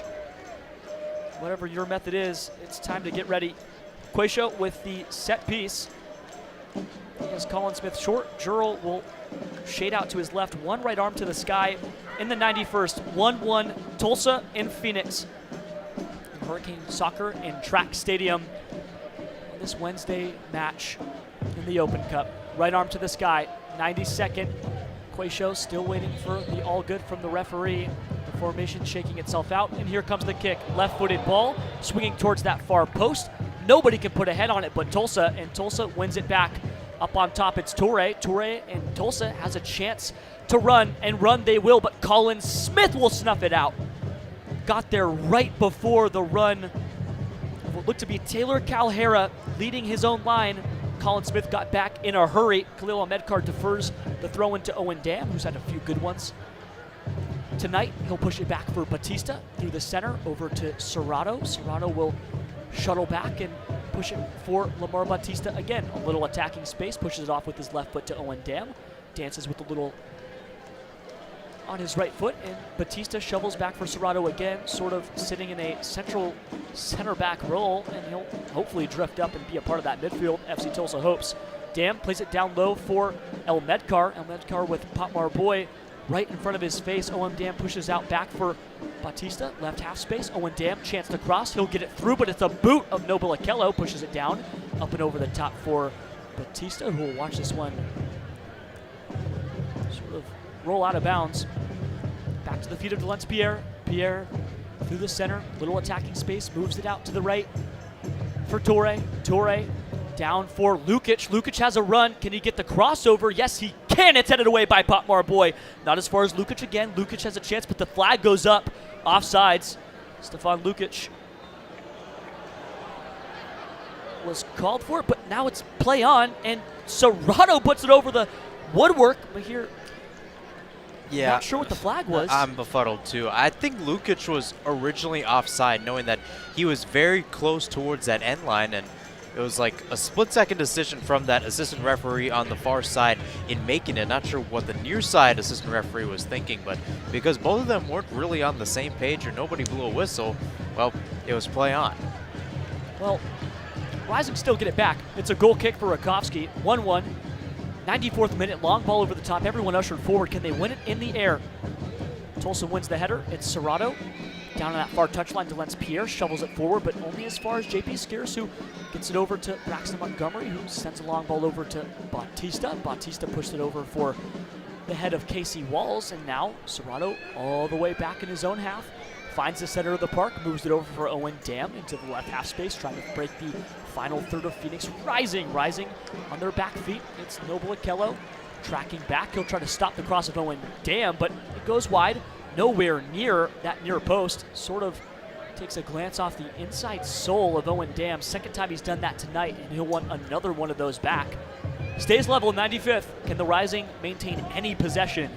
That's sort of the question, at least for me, Mahir. Yeah, maintaining possession and just getting by, too. You have to understand that if this is still tied after 120 minutes, this is going to penalties, Kevin. And, being a man down, I bet there's a part of Pamodoka just knowing what things have looked like over the past week or so. You're probably telling your players, hey guys, if we can just hold here, we can win it from the spot and we have a chance of advancing to the next round. Now, granted, again, it's about taking your chances. And they had a couple of set-piece chances at the end of that second half, were unable to find the back of the net or really trouble Tulsa in goal. But it's just those itty-bitty moments, right? Phoenix is going to hold out, and then they get one moment on the counterattack. They can catch Tulsa lacking, and they could possibly get that lethal chance they've been looking for. Similar to what we've seen on March 8th when Tulsa did the same to Phoenix at 38th and Washington. Phoenix, again, trying to get revenge tonight. Revenge is best served cold, but at this point, the only thing that's cold will be dinner after the game. This one stretching for an extra 30. Delence-Pierre, in his own half, pushes it up over the top for the run of Corre. Alhassan Corre gets the ball, keeps it in bounds. Casey Walls caught on his back foot, has to drop back, stays in center back position, moves it out for Delence-Pierre again. A long ball up and over into the top. It's headed onto goal! Stopped by Rakovsky. Another shot on the way. Khalil Ahmedkar can't get there. Colin Smith shut off the angle, but Rakovsky, the hero again, dives to his right and does just enough. Rakovsky at the ready and a goal kick on the way. Phoenix stays alive, and it's all thanks to the goalkeeper. That's a beautiful cross in and a beautiful header as well. And again, Rakovsky just gets his right hand up. Ahmedkar unable to really get to it in time. And that's just some great work by Rakovsky, right? He's in a battle right now with Tristan Henry, and even though, he started winning that battle, hasn't won it recently, these are the types of moments that can get a little bit of confidence going for the player. Looking for confidence. Rakovsky has certainly gotten some this game. Rising lose it in the opposition half. Owen Dam pushes it out, left half space for Khalil Ahmedkar, almost into the 18-yard box. Noble Okello manages to track back in front. Dam pushes back for Batista, about 20 yards away from the box left side. Owen Dam trying to beat Colin Smith, cross inside the box, far post. They almost found the waiting head of Alhassan Toure. Instead, they get away with one going out of play. Another goal kick for Rakovsky and Rising. Rakovsky stayed on his line and probably had a good chance to save that one, but Tulsa so close to breaking the deadlock. 97th minute, still 1-1. Tulsa applying the pressure. Phoenix trying to stay alive in spite of it. It's just those little moments, Kevin, and you can tell that Tulsa, when they have possession, are going to have a lot of shots. 12 shots on the night so far, 21 last week, but again, so little of them go on target. It's just those little moments that they're trying to find those connections. Another one ball there. This time it's Calhera down the left channel, breaking his way into the final third. Sacco tracking back. Sacco loses his man. Calhera finds it into the box. It's the foot of Potmar. Boy, that puts it away. Casey Walls manages to shuffle it outside of the box, only as far as Lamar Batista. FC Tulsa again. Delence-Pierre pushes out wide for the likes of, looks like Alhassan Toure. Toure up over into the box. Colin Smith tracks over for Owen Dam on the left side again. Colin Smith shuts off the angle. Batista, top of the box, trying to find the center. Calhera with Casey Walls and JP Skeers all over him. Ball cleared again. Pierre tracks back. He'll get there before the half line. Pierre down that left near touchline for Batista. Batista finds Serrato center of the park. Serrato with all the time and space in the world to move it at his own. Back out to the right. Finds the feet of Lukic. Lukic dancing with Carl Fred Saint. Saint takes Lukic down in front of the box, but it's ruled play on. Here comes Sacco. Sacco with 3 to beat. Can he get there? Manages to break by 1, manages to get through 2, but the ball skitters away, and they can't win it back. No foul called, no one there. Noble Okello will have to take a long jog back, as well as Sacco. 3 Tulsa men staying behind the ball. Long switch of play for Owen Dam again. It's been all Owen. Can he find the moment of magic? Owen Dam, top of the box, shot on the net. Potmar boy boots it away. As far as Sacco. Sacco tracks out, trying to beat Edwin Lasso. Back out for Johan Peñaranda. Peñaranda serves a quiet ball for Delence-Pierre. Pierre for Batista. Batista through the middle. Finally, Colley back into the match. Colley, Pierre, Serrato, Lasso through the middle. Lukic finding the top of the box, finds the foot of Batista. Batista out far left. It's Dam. No one but Pop Marboy to beat. Pop Marboy trying to put his foot out, can't quite get there. Booted away by JP Skeers. Rising staying alive, 100th minute, still 1-1, still deadlocked. A great close off there by Sacco. JP Skeers finds the run of Nino Sacco. Sacco breaking that final third. It's only him, but Noble Okello charging down that right side. Can they find Noble Okello? It's a shot from Sacco just into the arms of Johan Peñaranda. Couldn't defer to Noble, thought that he had a better opportunity himself. It's light and easy for Johan, and there's no test for the best goalkeeper in the championship. Tulsa back on the break. Dam moves it back out center for Colley. Colley back out for Lasso. Lasso finding back into his center backs. Saint not involved enough, but shutting off the lanes. Batista back out left for Owen Dam. Back and forth we go. The action doesn't stop. 101st minute. Serrato, top of the box, left side. Half spaces are this guy's name of the game. Calhera boots it out for Owen Dam. Owen Dam trying to find a crosso, getting into the box. Headed away by Pop Marboy. Nodded back down by Batista. Owen Dam keeps it in play. Still in that left half space, finds a run of Calhera. Can Calhera beat his man? It's Rakowski sliding down and stopping the play. Rakowski does enough. He'll chest it down, and it stays level. Oh, the German goalkeeper has done it all today. He might have let one in, but he's been the hero so far for Rising. Time after time again, right place, right time. And now he'll send one long.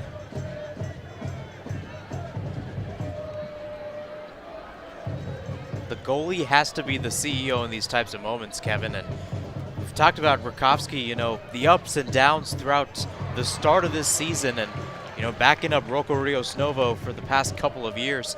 He's getting these types of moments and, again, a stalwart in these U.S. Open Cup type situations. Owen Dam finds the ball again, but he slips on the grass, and here come Rising. A quick restart and a quick run. Joel Margarita, he only has two to beat, finds the center of the park. Defender on his hip, dragged to the ground, and it's ruled no foul. FC Tulsa boots it long, and now they have a chance to counter. Down that right half space, here comes Tulsa. Bodies crashing in the box. Can they find the foot of Calhera? Nodded away. It looks like it was JP Skeers in the area. Phoenix thought they had a foul. Jurl dragged to the ground. Not enough for a whistle from Rodrigo and crew. And now a man down in the box for Phoenix. And Darius Johnson at the ready for Phoenix. And it's Faisal Batash for Tulsa coming on. More substitutions for both sides. It looks like Marcos Serrato will come off for Batash, and Jurl Margarita, the goal scorer this afternoon, will come off for Darius Johnson. And he gets in a little shouting match with the coaching staff on the touchline. He didn't want to come off. I mean, knowing the way he's played, he kind of has an argument there. I mean, he's been all over the pitch. He's been the one guy they played forward, essentially that number 9 to try to spark some sort of counterattack down a man. You know, he's worn his heart on his sleeve today, and again got the opener. Corner kick, in swinging ball for Tulsa, headed down by Khalil Medkar, not far enough, not out of the box. Colley pushes it down, finds another shot from Batista. It's kept down.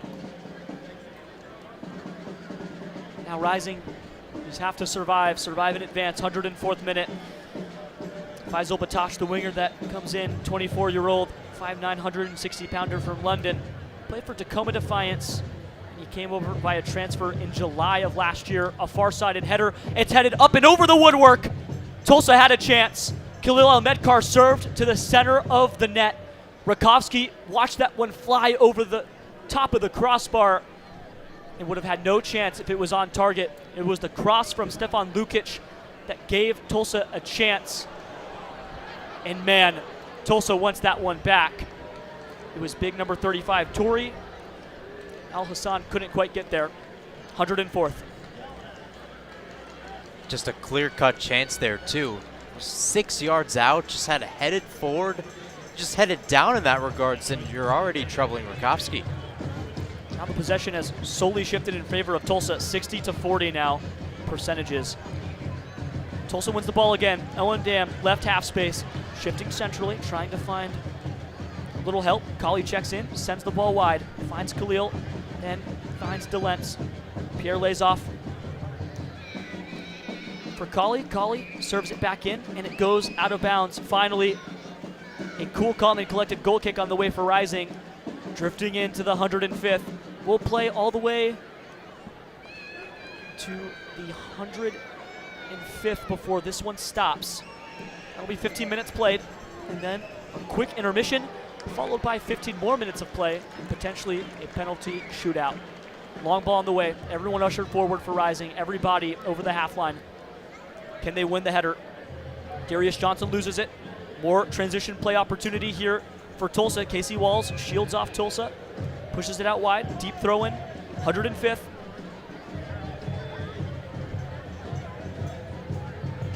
A quick restart. Out to the top. Moves it over for Owen Dam. He's central. Shifts over. Staying top of the box. Finds the right foot of a teammate that just can't skew it wide. 106th. Trying to find that pressure, that far side. A little tougher to see from our vantage point. But that's all she wrote for the first 15 of extra time. 105 minutes played, and it's still level. Rising, fighting for their life, a man down after a 76th minute second yellow turned into a red card for Remy Cabral. A 51st minute goal from Joel Margarita, who was just subbed off a few moments ago, was all they needed until the 87th minute before Stefan Lukic, the substitute for FC Tulsa, their central midfielder, knocked one in and drew it level. 15 more minutes coming in the second half of extra time in the third round of the Lamar Hunt U.S. Open Cup. It's FC Tulsa, Phoenix Rising. I'm Kevin Cardez, Mahirson Hassan on the Rising Radio Network. We'll be back in just a moment after a quick break for the final 15.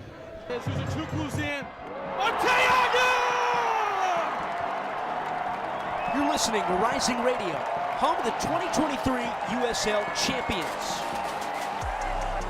Bliss and a burst of red smoke. Phoenix Rising, our home. Welcome to 38th and Washington. Stick around for more as our broadcast continues.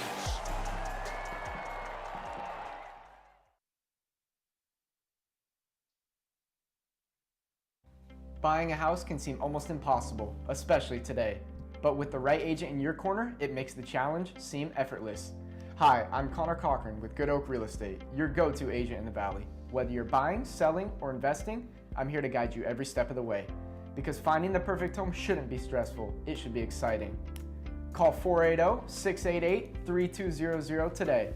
Again, that's 480-688-3200. Let's have the conversation.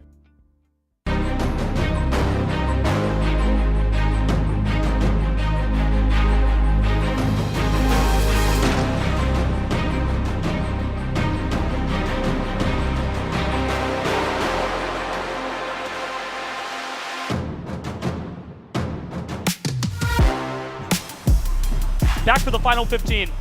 It's still 1-1.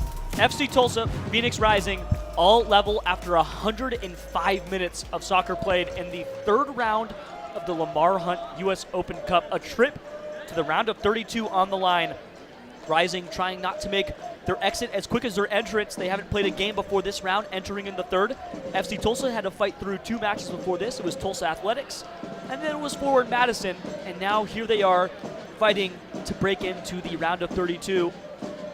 Rising playing a man down after a red card in the 76th to Remy Cabral.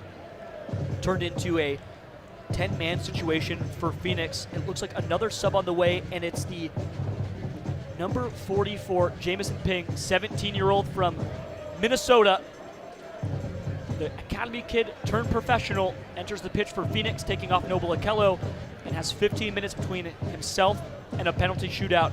Kevin Cardez, Mahirson Hassan on the Rising Radio Network, as well as Phoenix Rising's X and Facebook pages, and we're off and running. But here, what do we have to see?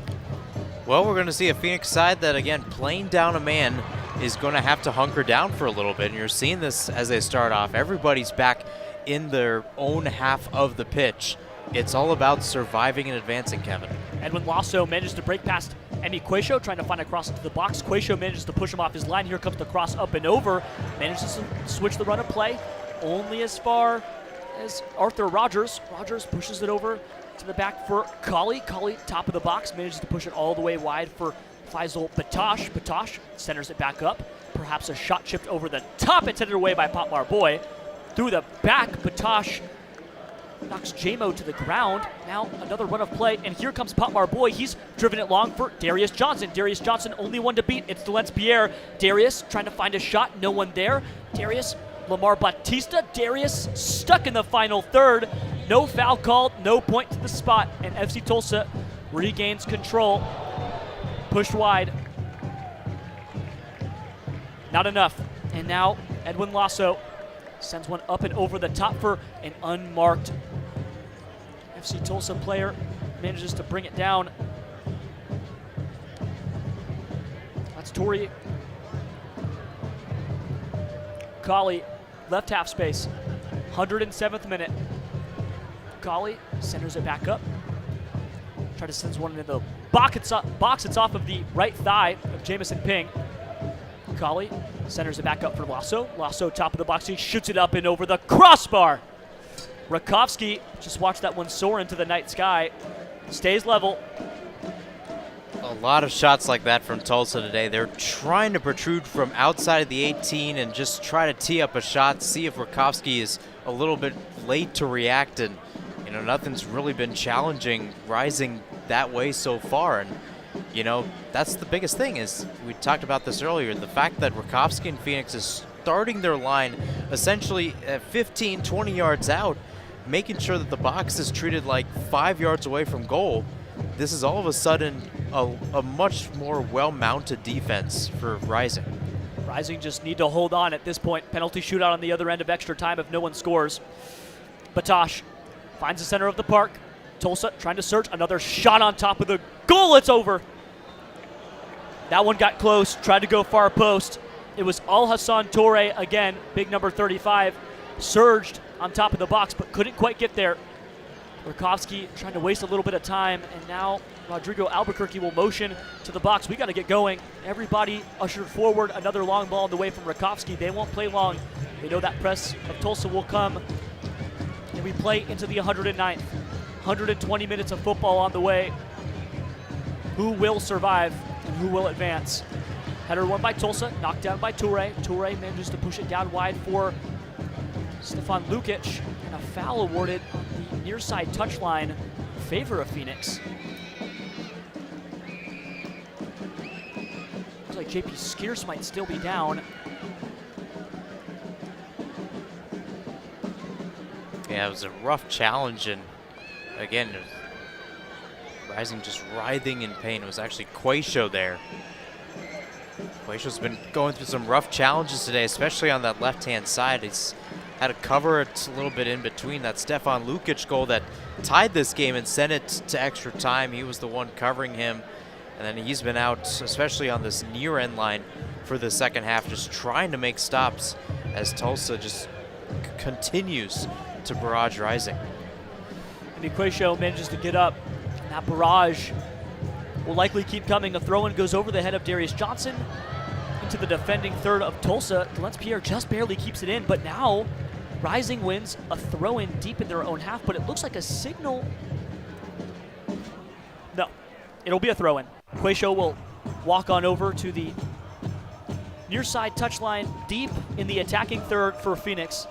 One of their only true few settled opportunities in this area of the pitch in extra time, or since the red card was assessed. A long throw into Darius, and it's booted away by at least 4 Tulsa shirts. Center of the box, another foul on top of the box, and it's awarded. Phoenix wins a free kick about 22 or 23 yards, dead center in front of the net. And now Johan Peñaranda and crew have their work cut out for them.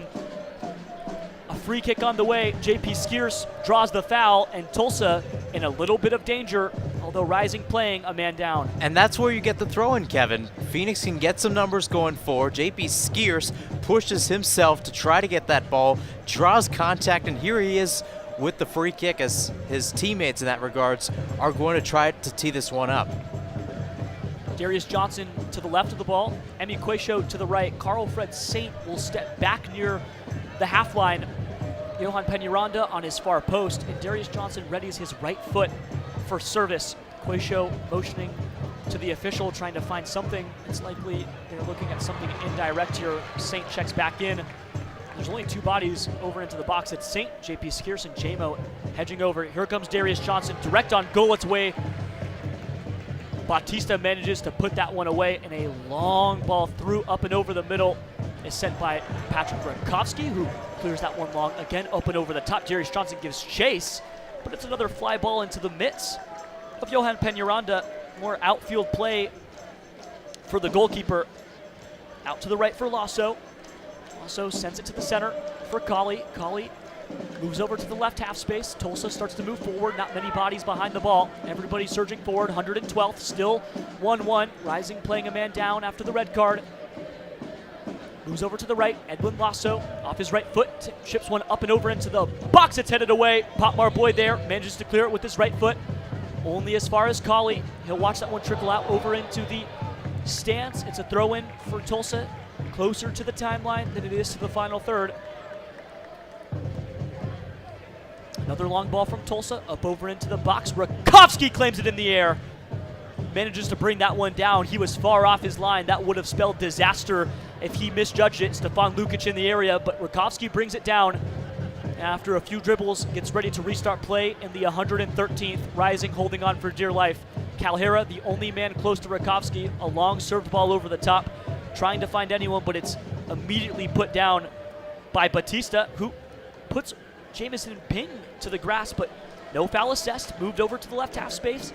Here comes Tulsa. Again and again, they manage to break the final third. Rising keen to sit on their heels. They move it out left for Khalil Medkar. Medkar over up into the far post, and it's headed away by Quayshow. Here comes a corner kick for FC Tulsa into the 113th. Quayshow is content with that one. Manages to fire up his team. The Argentinian for Phoenix. He missed the initial pieces of the season due to injury. Played as a substitution. Managed to help that last-minute goal contribution. Here comes a quick taken corner kick, and it's caught again by Patrick Rakowski on the far post. No one really in the area, not a whole lot of danger, but he lost it for a second. He took a spill in El Paso that was jarred free and given up for a goal, and that's what allowed El Paso to start taking forward in the momentum. This time Rakowski loses it for just a moment, but brings it back in for his chest. Still all knotted up, 1-1, 114th, Phoenix and Tulsa, U.S. Open Cup third round. Carl Fred Saint, a nutmeg through. Edwin Lasso centers it up for Jamison Ping, center of the park. Finds Darius Johnson off the left side of the box, but he's pushed away by Bautista and Lasso. Darius Johnson watches it skitter out for a corner kick. And now Rising with the pressure. Instead of opting for a throw, it's Darius. He'll leave it for what's likely Quayshow. He'll jog over, a long jog, draw out the time, 114th minute. Rising with an opportunity to put their own foot on the gas pedal, and it's been all break. Quayshow fakes the throw. Carl Fred Saint, close flag. Flag all stuck in that corner. Won by Lukic. Stefan Lukic manages to get it out and away, pushes it over for Batosh. Batosh over out for Torre. Torre, bad pass for JP Skierson, who's fouled center of the park. Not quite in that final third, but close enough. Ruled in favor, and it'll be a free kick taken by Rising, 115th, 5 to go. Still knotted. And Hurricane Soccer and Track Stadium might be in for a riveting finish. Who would have thought? Quayshow, the only man standing over the ball. He'll be the one to take it. Braxton Montgomery looks like he'll go the 120. Two teens out there, Braxton and Jamison. One could be the difference maker. Left-footed ball inside the box, headed on to goal. Johan Peñaranda. Oh, he watched it go wide, but Rising had a chance. It looked like it was Jamison Ping. Almost got his forehead to the ball. Instead, it was Casey Walls. Both in the area. Casey just a few inches off. Peñaranda didn't have to do much, but it looked like he might have for a second. FC Tulsa, a quick restart, 115th. Stretching into the 116th, still knotted. Left half space, Khalil Medkar. Stefan Lukic crossed up into the box. Here comes Lasso, right side, right half space. Quayshow, the only man to beat. Lukic, top of the box. Carl Fred Saint squaring him down. Left-footed ball, tries to turn back onto his right, pushes it out wide. Once again for Lasso. Lasso back post, and it's knocked down by Braxton and cleared away by Pop Marboy, only as far as Batista, who keeps it in play, 116th. Batista, the 10 men of Rising, trying to hold their own. Can they do so? Kali, El Medkar. Can they find Calhera? Deep into the box. Rakowski watches it go off the woodwork. Can anybody clear it? It's still in the box, and Casey Walls pushes it free. Toure had a chance, only as far as Batista. Batista evades the pressure of Jamison Ping. Still on top of the box. Another sliding challenge by JP Skierce. Watches it go free. Jamison on the chase. FC Tulsa still has one shot up and over the top of the crossbar. Nothing there. 117th. And Heart Attack Soccer continues in Tulsa. It was fantastic service, and Calhera put one off the woodwork. Toure had a chance with his right foot, and then it was Lukic. But he couldn't quite get there. Cleared away by Casey Walls, and now Rakowski will center this one up in front of net. Calhera will be helped up by the center official, Rodrigo Albuquerque. 3 to go. Just a riveting game right now for Phoenix Rising. And as Rakowski's just bouncing this ball, he's just trying to recollect himself overall. And, you know, he's been relying a lot on, you know, his play, but also Pop Marboy too, even on set pieces. And then with all these crosses coming in, they've had to weather the storm. It's a windy night. Speaking of weather, maybe that wind could come into effect for a few of the penalty kicks. Long ball over the top, header lost there by Edwin Lasso. It'll be a throw-in for Phoenix. We'll probably see Quayshow take his long trot as per usual. 118th, 2 to go. Closer and closer to a penalty shootout. Throwing over the top, headed away there by Lasso. Lasso sees it over the near side touchline, and Quayshow, another slow and steady walk for another throw-in over the top. Carl Fred Saint, the close man. They'll try to find Darius Johnson in the box. Who will check in? Will Quayshow throw it over the top for Saint? Darius Johnson thrown to the ground. No foul assessed. Play on. A quick touch from Skierce. One touch football down into the corner for Saint. Saint loses it. FC Tulsa wins the throw-in, and they'll go quick. Getting closer and closer to the final 2 minutes of this one. A quick throw-in. He'll have to take it back. Lasso, a few mistakes. Tried to start it early, threw it to himself, tried to kick it, then didn't take it out, then had to restart again. Lasso finally gets it right. Colley, right half space, in his own third. Moves it to the left for Delence Pierre. Pierre stretching into the center of the park. He has a lot of room to move. What can he do with it? Down to the left side, El Medkar. Back into the center of the park. Trying to find Pierre again. It's Batista. Down to the left, Lukic. Finds El Medkar, down the left. Back to Lukic, top of the box. Lukic has to track back. It's Arthur Rogers. Back for Batista. Smooth, steady pass in the 119th. Still knotted 1-1, rising at 10 men. How long can they hold? Long ball over into the far post, up and over everyone's head, but it might have grazed the hair of Emi Quayshow. He accepts it, and a corner on the way for Tulsa. Perhaps a last opportunity for them as we stretch into the 120th. All knotted, 1-1, rising down a man. Penalties looming on the horizon. A left hand to the sky. Tulsa with the corner kick. Quayshow on the near post. It goes to the far. Headed down, still in the box. Pop Marboy tries to clear it, and he does. A point to the spot, and there's a penalty assessed. Lamar Batista is assessed a 1 foul, and now Patrick Rakowski is all that stands between Rising and a last-minute penalty. Where is the foul? And perhaps a handball on Pop Marboy. It might have been the elbow, but that is a tough one. Marboy managed to clear it, but as the ball ricocheted, it might have hit his hand, Mahir. Yeah, it seemed like it did, and it's a tough break when you look at a team like Tulsa, and Marboy has been the one stone in their way. It just hurts that his mistake is just so costly. Costly mistake gives Taylor Calhera a chance to put this one away from the spot. The 22-year-old has 5 goals and 3 assists in his 2 years of U.S. Open Cup play. Rakowski, a long walk behind the net, and and some surefire heckling going on from the fans of FC Tulsa, not playing on their home ground. It's the number 9 of Calhera with 9 on his back, 9 on the formation sheet. And Rakowski is all that's left. We've played 120, stretching into the 121st. There's the whistle. Calhera to the left of the ball, staring down Rakowski, who shakes his net. Calhera, 1-1. Can he break the deadlock? A deep breath, a quick run-up, and the strike. And it's stopped by Patrick Rakowski! Rakowski gets it done! Rakowski at the ready, and it trickles outside. He gets it done, and it stays level. It might have hit his neck. Oh, Patrick, can you believe it, Phoenix? What a stop. Read it perfectly, dove right towards the corner, and that right hand, who has made multiple saves today, comes up clutch. And it seemed like he was drifting left, and Calhera got the memo and said, you know what, I'll go towards your right. And Rakowski said, I was just faking it. Pure jubilation for Phoenix.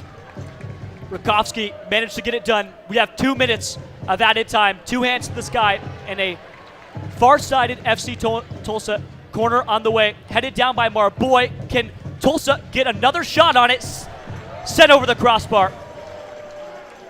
It was Faisal Batash who might have had the last laugh, but it looks like another corner on the way. Batash sent that one up and over the woodwork. It was Al Hassan Toure who was also in the area, and another quick corner, 123rd, still 1-1. Center of the box, headed away by Casey Walls. Who can win it? Jamison Ping, and we've played enough. 123 is as far as we'll go. 2 minutes of added time after 120 minutes of U.S. Open Cup football. Rising survive a last-minute penalty from Taylor Calhera, and it's been the heroics of Patrick Rakowski all night long.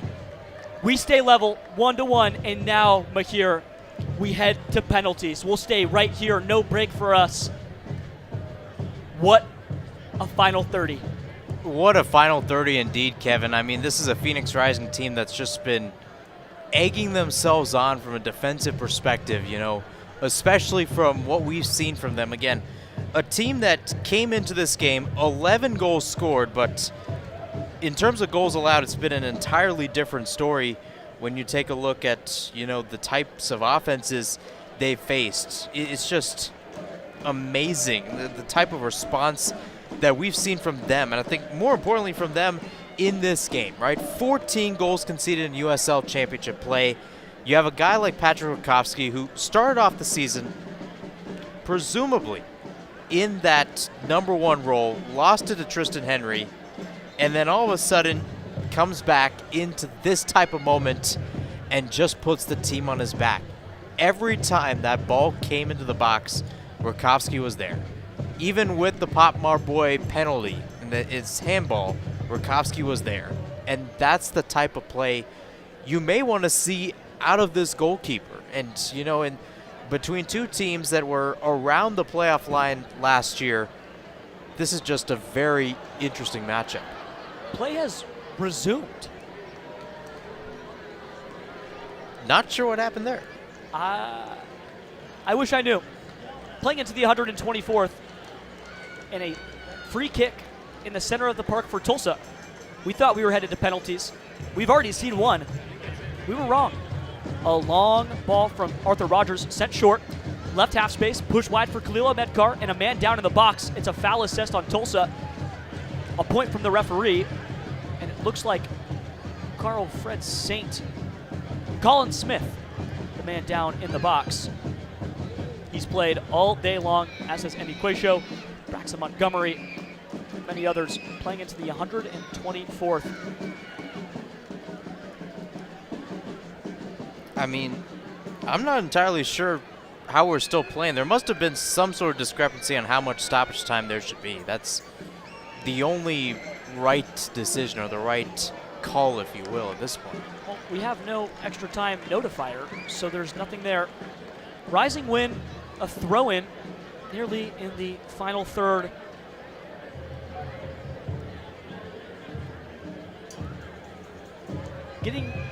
word from eyes on the ground that they didn't call time. It looked like the sides thought that they did, but the referees were just signaling that there was perhaps a stoppage in play, still waiting on the extra time whistle, but now everybody heading back to their benches. It looks like 125 minutes is all we'll go, and we'll do it all over again. Penalties on the way. U.S. Open Cup, 1-1, Tulsa and Phoenix Rising, but it's been Rakowski all night long, the hero for Phoenix, stopping chance after chance. We'll be back after a very, very short break to reassess, figure out what happened, and break it down before the penalty shootout to see who advances to the round of 32. Back in just a moment. Suzuchukwu's in. Arteaga! You're listening to Rising Radio, home of the 2023 USL champions. Bliss and a burst of red smoke. Phoenix Rising, our home. Welcome to 38th and Washington. Stick around for more as our broadcast continues.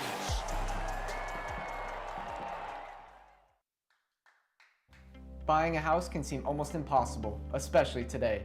But with the right agent in your corner, it makes the challenge seem effortless. Hi, I'm Connor Cochran with Good Oak Real Estate, your go-to agent in the Valley. Whether you're buying, selling, or investing, I'm here to guide you every step of the way. Because finding the perfect home shouldn't be stressful, it should be exciting. Call 480-688-3200 today. Again, that's 480-688-3200. Let's have the conversation. Let's get into the action. Phoenix Rising Soccer, live now on the Phoenix Rising Radio Network.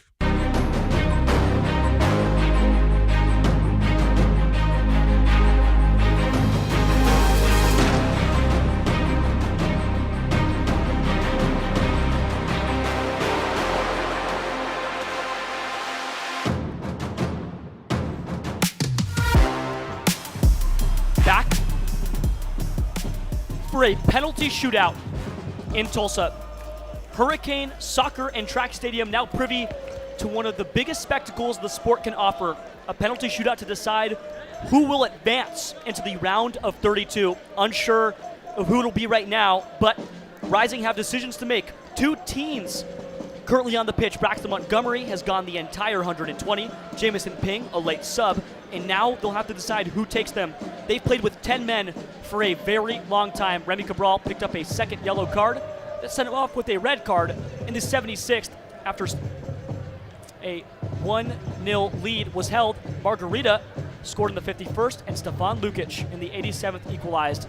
Not enough to pull ahead, and Rakowski was the one to save the day. It has been him time and time again in front of net, and now it'll be him in front of net for what would likely be 5 shots. He saved one today already.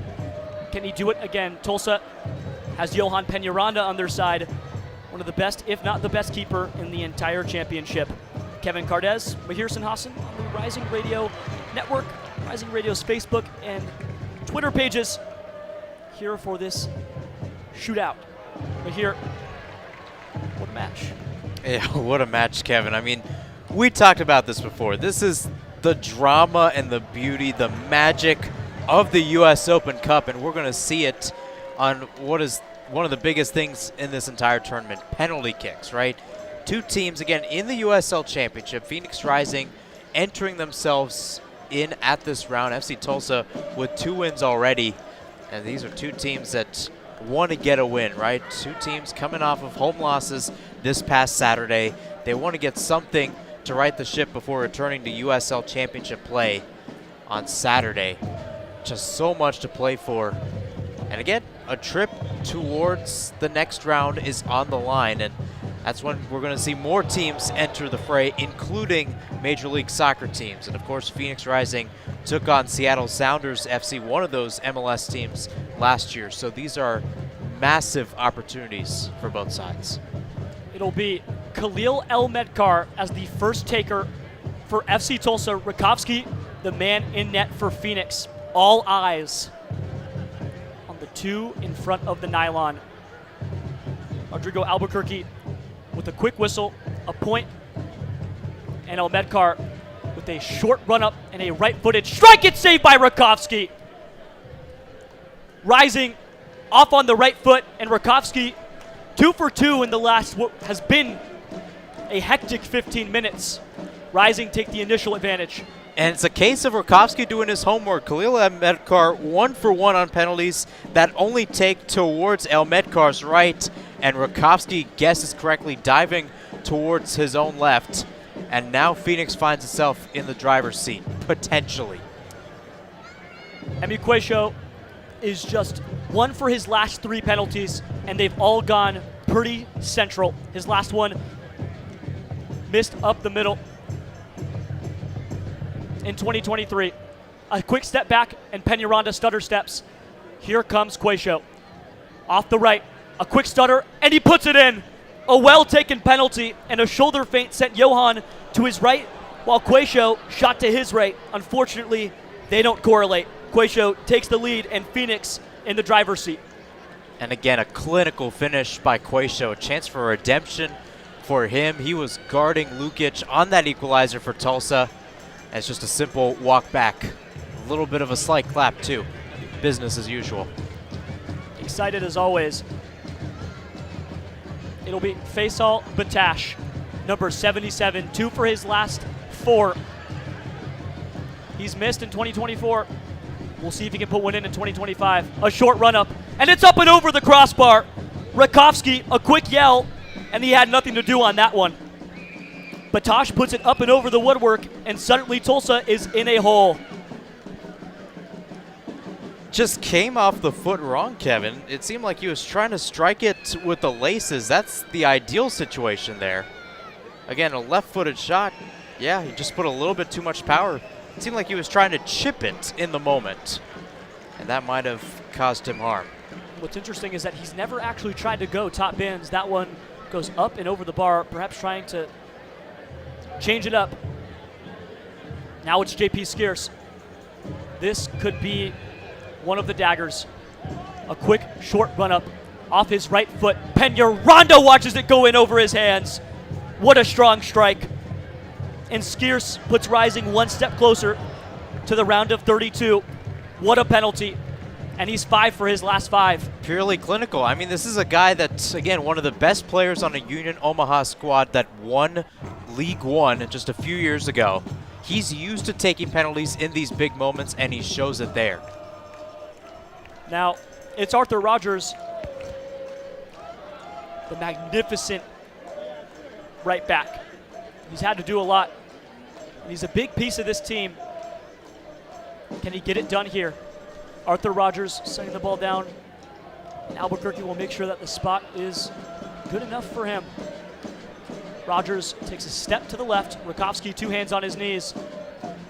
Rogers, a deep breath, a quick run up, and a right-footed strike gets in over the hands of Rakowski. An identical penalty to JP Skeers' just a moment ago. And Tulsa get their foot back in the race. Arthur needed to slot that one home, and he did. Simply slight pressure back on Phoenix. Simply clinical there by Rogers. Again, short run-up, but Rakowski guesses correctly too, but that's what happens when you tuck a ball in towards one of those back corners. It is really tough to get. That one tucked strong, and now it's Casey Walls, the left-footed center back for Phoenix. In just his second appearance for the club. He's missed his last 2. Can he put in this one? Phoenix up. Can they get it done? Casey Walls, Peñaranda at the ready. Walls, a run up off the right, and a strike into the top. Casey Walls puts that one home, and Phoenix is quickly 3 for 3. The center back with no problems. Rakowski could end it here, and Rising could be sent through to the round of 32. And I mean, there's a certain sort of grit when you get to these sort of situations, and Walls, I think, you know, sometimes you trust your center backs in those positions. This time, Walls was able to deliver. Again, just roofs it into the net. Simply put, it just had a lot of power and a lot of pace to it. Giordano Kali. He missed his last penalty in 2021 and hasn't taken since. Rakowski could shut the door here. Kali, right through the center. Rakowski never stood a chance. He dove to his left, and Kali slots a very well taken penalty home. And now it's all on the shoulders of Johan Peñaranda, now wearing the captain's armband, standing in front of net. Colley, beautiful penalty. Rakowski dives, and maybe he shouldn't have. I mean, again, it just comes down to these little moments here. As we see Carl Saint make the trek up. Again, you talk about a guy that wants to try to redeem himself over the past few games. That's your guy right there. Again, hasn't looked too well in the midfield. Red card against Monterrey. Let's see what happens. 3 for his last 3. 3 steps to the right, shading over the ball. Peñaranda, a look to the ground, and now he'll take a look up. Here comes Saint. He could close the door, and he does! It's a beautiful strike, and Rising move on to the round of 32. It took grit, and they had to do it with 10 men and 2 teenagers on the pitch, but it was never a doubt with Rakowski in net. He saved 3 penalties in a row. 1 in extra time. He pushed 2 away to keep the door open for Rising, and they go perfect in penalties. Tulsa sent home after 2 wins in the 2025 Open Cup, and Rising have a chance to extend on what was heartbreak last year. They led in Seattle in the round of 32, and they wanted to get it back. For a moment, it looked like they weren't going to. Now they have a chance. They'll advance, and we'll see the draw tomorrow. But what a match, Mahir. What a match indeed. And I think when you take a look at that extra time period after Remy Cabral went down, you could just tell that there was a shift of energy, right, with that equalizer, with really everything that happened in that instance. I mean, Remy went off in the 75th minute, so that's 15 minutes of regulation, plus the 30 minutes of extra time, and yet Rising was able to be there, right? Taylor Calhera had a chance to win it at the start of stoppage time for Tulsa. Patrick Rakowski denied him the chance. Rakowski made a few more saves, and Rising, again, just clinical, right? This is what this team is all about, not just in the Pam Otokai era, stretching over the past few years. This is the bread and butter of this team, and because of that, they're once again on to the next round. On to the next round. We have a lot to break down in the Rising Radio postgame show presented by Crown Public House. We'll be back in just a moment to break down all the action we just saw.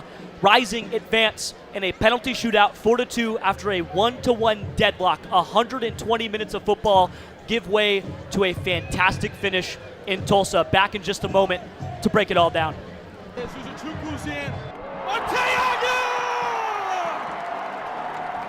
You're listening to Rising Radio, home of the 2023 USL champions.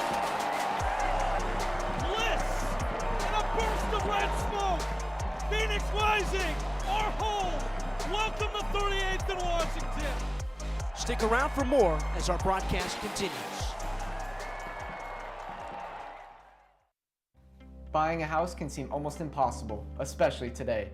But with the right agent in your corner, it makes the challenge seem effortless. Hi, I'm Connor Cochran with Good Oak Real Estate, your go-to agent in the Valley. Whether you're buying, selling, or investing, I'm here to guide you every step of the way. Because finding the perfect home shouldn't be stressful, it should be exciting. Call 480-688-3200 today. Again, that's 480-688-3200. Let's have the conversation. The lunch break. If this team wants to go where they think they can go, deep in the playoffs, standing toe-to-toe, trading blows with the Dodgers, Zach Gallen might have to win a start in Dodger Stadium. Zach Gallen might have to go into Philadelphia, might have to go into New York, might have to go into Atlanta and win a road start for this team. The lunch break. Heard from 11 to 1 here on KDUS AM 1060 and the KDUS AM 1060 app. Time for one last kick of the ball on tonight's match. It's Rising Radio postgame wrap-up on the Phoenix Rising Radio Network.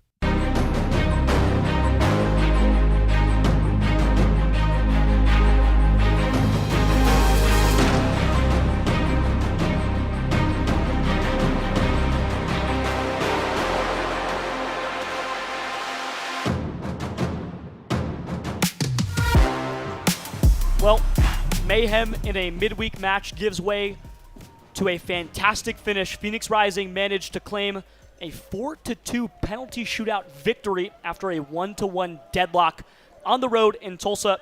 Tulsa didn't play at their home stadium tonight. Instead, it was Hurricane Soccer and Track Stadium that was privy to one of the better shootouts we've seen in a long time. Kevin Cardez, joined by Mahir Sinhasan for the Rising Radio postgame show presented by Crown Public House, bringing it all down for the next 15 or so minutes. Mahir, man, the penalties were perfect from the first to the fourth after they put it away. I mean, it was simply put away, and it seemed like every time those players stepped up, they knew where the ball was going in the back of the net, right? And those are the types of interesting penalties, because you wonder to yourself, well, maybe the goalie guesses correctly, and then, well, maybe I don't make this penalty. But if you trust your gut and you trust the way you take it, just the clinical process of this team, then you can see what happened. JP Skeers, a guy who is used to taking penalties, slotted it home. Same with Casey Walls. Again, a center back. Usually there's some teams, especially in Europe, that don't trust center backs to take those shots. But Pa Motoka opts to put Casey Walls in that spot and go with power. And then you have a guy like Carl-Fred Saint who, again, especially after Remy Cabral got sent off, he was playing a little bit more forward. He had those attacking chances to really make a difference. And when you have all of those guys on the pitch, right, it's not the flashy type of results. It's the gritty results. That's what the U.S. Open Cup is all about, especially in these intra-USL championship games where it's just neck and neck, and Phoenix Rising comes out unscathed.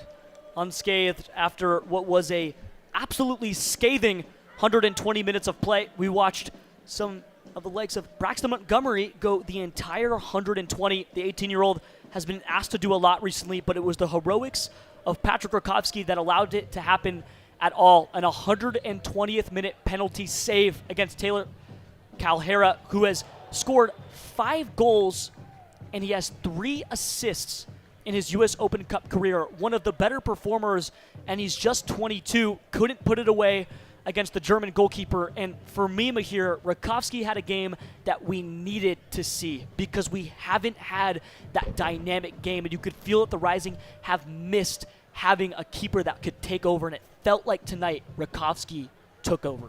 And I think it goes back to what we saw on Saturday and multiple times before, where there's just moments of frustration, moments of miscommunication, and things start to unravel.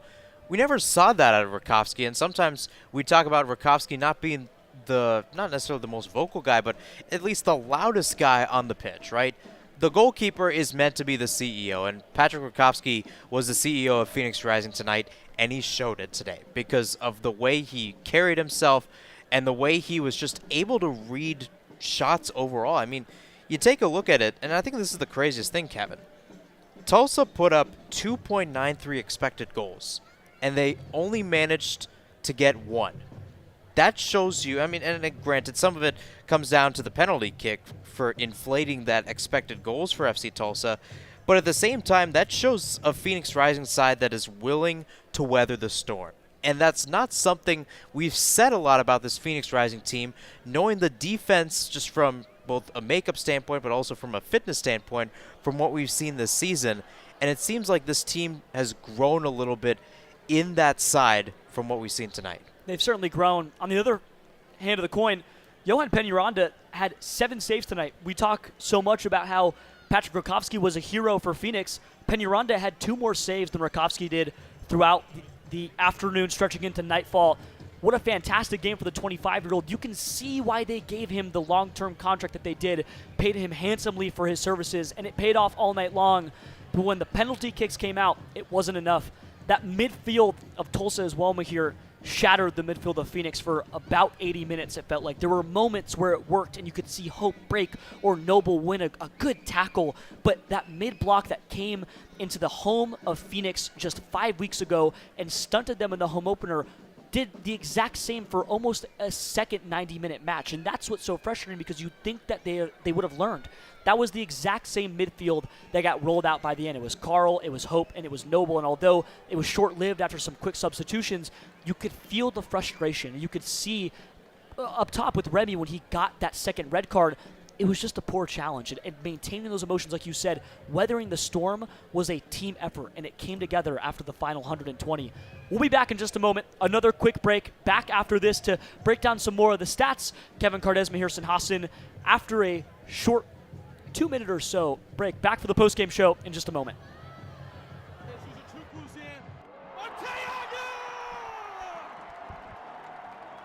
listening to Rising Radio, home of the 2023 USL champions. Bliss and a burst of red smoke. Phoenix Rising, our home. Welcome to 38th and Washington. Stick around for more as our broadcast continues.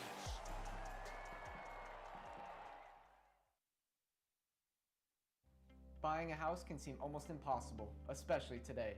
But with the right agent in your corner, it makes the challenge seem effortless. Hi, I'm Connor Cochran with Good Oak Real Estate, your go-to agent in the Valley. Whether you're buying, selling, or investing, I'm here to guide you every step of the way. Because finding the perfect home shouldn't be stressful, it should be exciting. Call 480-688-3200 today. Again, that's 480-688-3200. Let's have the conversation. Hey Phoenix Rising fans, this is Discount Tire, your hometown tire retailer and trusted partner on the road for over 65 years. We know it can be overwhelming when buying tires, but we're here to help. Our online tire buying guide, Treadwell, makes finding the right tire simple. Just plug in your vehicle, location, and driving habits, and Treadwell will give you unbiased, personalized recommendations based on your needs, not based on price. Inviting, easy, and safe. Just how tire buying should be. Shop tires with Treadwell at discounttire.com. Let's get you taken care of. Hi, I'm Peyton Manning, and I'm partnering with the American Red Cross this year to tackle blood shortages.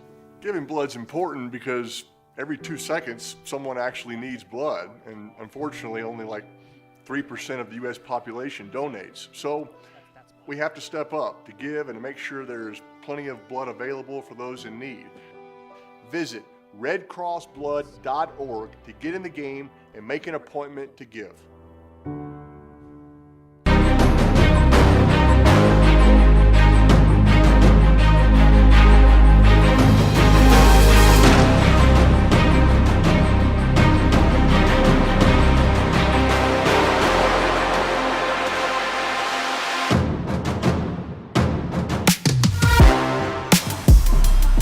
For the Rising Radio post-game show presented by Crown Public House, Kevin Cardez, Mahir Sinhasan, breaking it down for the final time after what was a wild match on the road. And now Phoenix have to do it again at home in just 3 days against Sacramento. But more on that later. Let's talk about Jurl Mahir. Scored that goal in the 51st minute, completed 6 dribbles this game, continuing on that tear that he's been in league play. He is second in the league with 3.8 per match, almost 4 tonight. He outdoes himself, outdoes his average, and he was brilliant again. I mean, you take a look at these stats. You talked about the dribble, 7 shots, 4 on target. I mean, this guy was just a menace in the 18, in the attacking third, and you can tell why Pa Motoka has wanted him to get the ball. That's been one of the messages he's been trying to get out towards his team, and we saw that on Saturday too with Marga playing on the left. He moves back towards the right today, and I think he had such a good tandem. I mentioned this during the game. He had such a good combo with him and Hope Avayevu. When you play Hope on the right and you get Marga out on the right as well, a lot of magic can happen, because especially with this Tulsa team that kind of has a little bit of a disjointed back line at times, when you had Margarita just bolstering down that right-hand side, it seemed like he was just going to try to get something forward. He can play the ball, 20, 25 yards out in front and make the run to eventually get it. It was just simple tactics like that. It's called beating your man, right? If you're a soccer player, you learn that when you're 7 or 8 years old. Find at least 1 or 2 ways that you can get past a defender in front of you. Margarita, knowing the type of production he's had tonight, probably has multiple. I'd say maybe 8 or 9, possibly 10. I would agree. It's funny, too. You pull up a stats, and it says he lost the most duels in the match. He lost 8. Well, he also won 11 of them. He sort of did everything tonight. Center of the action, the winger from Curacao continues to impress in the Valley of the Sun, although this time on the road in Oklahoma. A quick turnaround. He was subbed off after playing 103 minutes, but likely due to the fact that they have another quick turnaround. They have a game in 3 days against Sacramento, one that will be extremely important back to getting on track and momentum. What do they have to do to weather that, and how do they control and maintain their fitness going into this slide? This is 3 games in 7 days. They played one on Saturday, they played another one today, and then they go back on Saturday. Very quick, not a lot of time to rest. How do you sort of navigate through that? I think mean, the one thing is everybody's navigating through that, right? Sacramento playing El Farolito tonight at home. So they're also dealing with the same problems. But then again, you want to have a well-rested squad, and that obviously is not going to be the case for this team, right? I think Pa Motoka, even though I kind of disagreed with it in the moment, Gerald definitely did, that, he did not want to be taken off. I think it was still very important to try to give those guys some sort of rest, and when you're in the midfield, you want to try to get something going, and I think the midfielders, credit to them, they really played just overall really well, and I think you take a look at tonight's availability report. You had Harvey Neville out because of red card suspension, now granted in the U.S. Open Cup, so he'll definitely be back for Saturday, pending he's all right fitness-wise. Ryan Flood out. Mo Traore took today off for personal reasons. Darius Formella also out with red card suspension, so he'll be back in. Charlie Dennis out, Julia Dorotiotta out. Both of them have been out for quite a while now, stretching back to that Monterey Bay game, and that injury report, which was quite long indeed. But I think this is a Phoenix Rising team that is starting to find some sort of depth. And again, 90 minutes is going to be all we're going to get on Saturday, right? You're not going to have that 120. You're not going to have penalties. But at the same time, if you can irk out a result like this, and we've seen Phoenix Rising, when they get into these Open Cup matches, if they can get a little bit of momentum in the midweek, they can transfer it into a tough and really heavy game on the weekend and can just get some momentum going. And that's the one thing we've been talking about with this Pa Motoka side, is that they haven't been really good, right? They came into this game, 1 win in 6 games, and they were able to get, technically speaking, a draw, but in the case of the U.S. Open Cup, a win today, and that just gives you a lot of momentum and a lot of confidence going forward. Confidence, the name of the game. On the other side, Sacramento is leading 1-0 at halftime against El Farolito, like Mahir said. Las Vegas is down 1-0 to Chattanooga Red Wolves. El Paso and New Mexico are all knotted up 1-1 in the 70th minute. And Colorado Switchbacks and 1 Knoxville are all tied up 2-2. Other results, Indy 11 knocked off Miami FC in a 1-0 win. On the road, FC Naples lost to Tampa Bay in a penalty shootout after a 1-1 knot as well. Detroit City took care of Westchester, and that is all the Open Cup action left for the third round. We'll see the draw tomorrow morning at 6 a.m. Arizona time. If you're going to be up, good luck. I might. I'll set my alarm and likely turn it off. That's about it from us. From the bunker in Phoenix, it was a 1-1 draw, turned into a 4-2 penalty victory. Phoenix Rising advance into the round of 32 with an opportunity to go farther in the tournament than they did last year. MLS teams join the competition after this round, so we'll see if Rising is fortunate enough to draw one of those and perhaps go and play in front of a hearty crowd on the road or perhaps at home. It'll come down to a coin flip if they do. Home or away draws determined at random after this. And we'll see if they'll play at 38th and Washington. They haven't done so in a long time in a cup competition. They played on the road against North Carolina FC after entering last year's competition at the same round, and then played in Seattle where they lost 2-1. That's all from us, though. Our producer, Sammy O'Brien, my analyst, Mahir Sinhasan, and myself, Kevin Cardez, on the Rising Radio Network, Rising Radio's Facebook page, X, team social medias, and sometimes the YouTube if it gets up over there as well. To all who have listened, have a fantastic night. A big win for Phoenix turns into a longer cup run for all of us.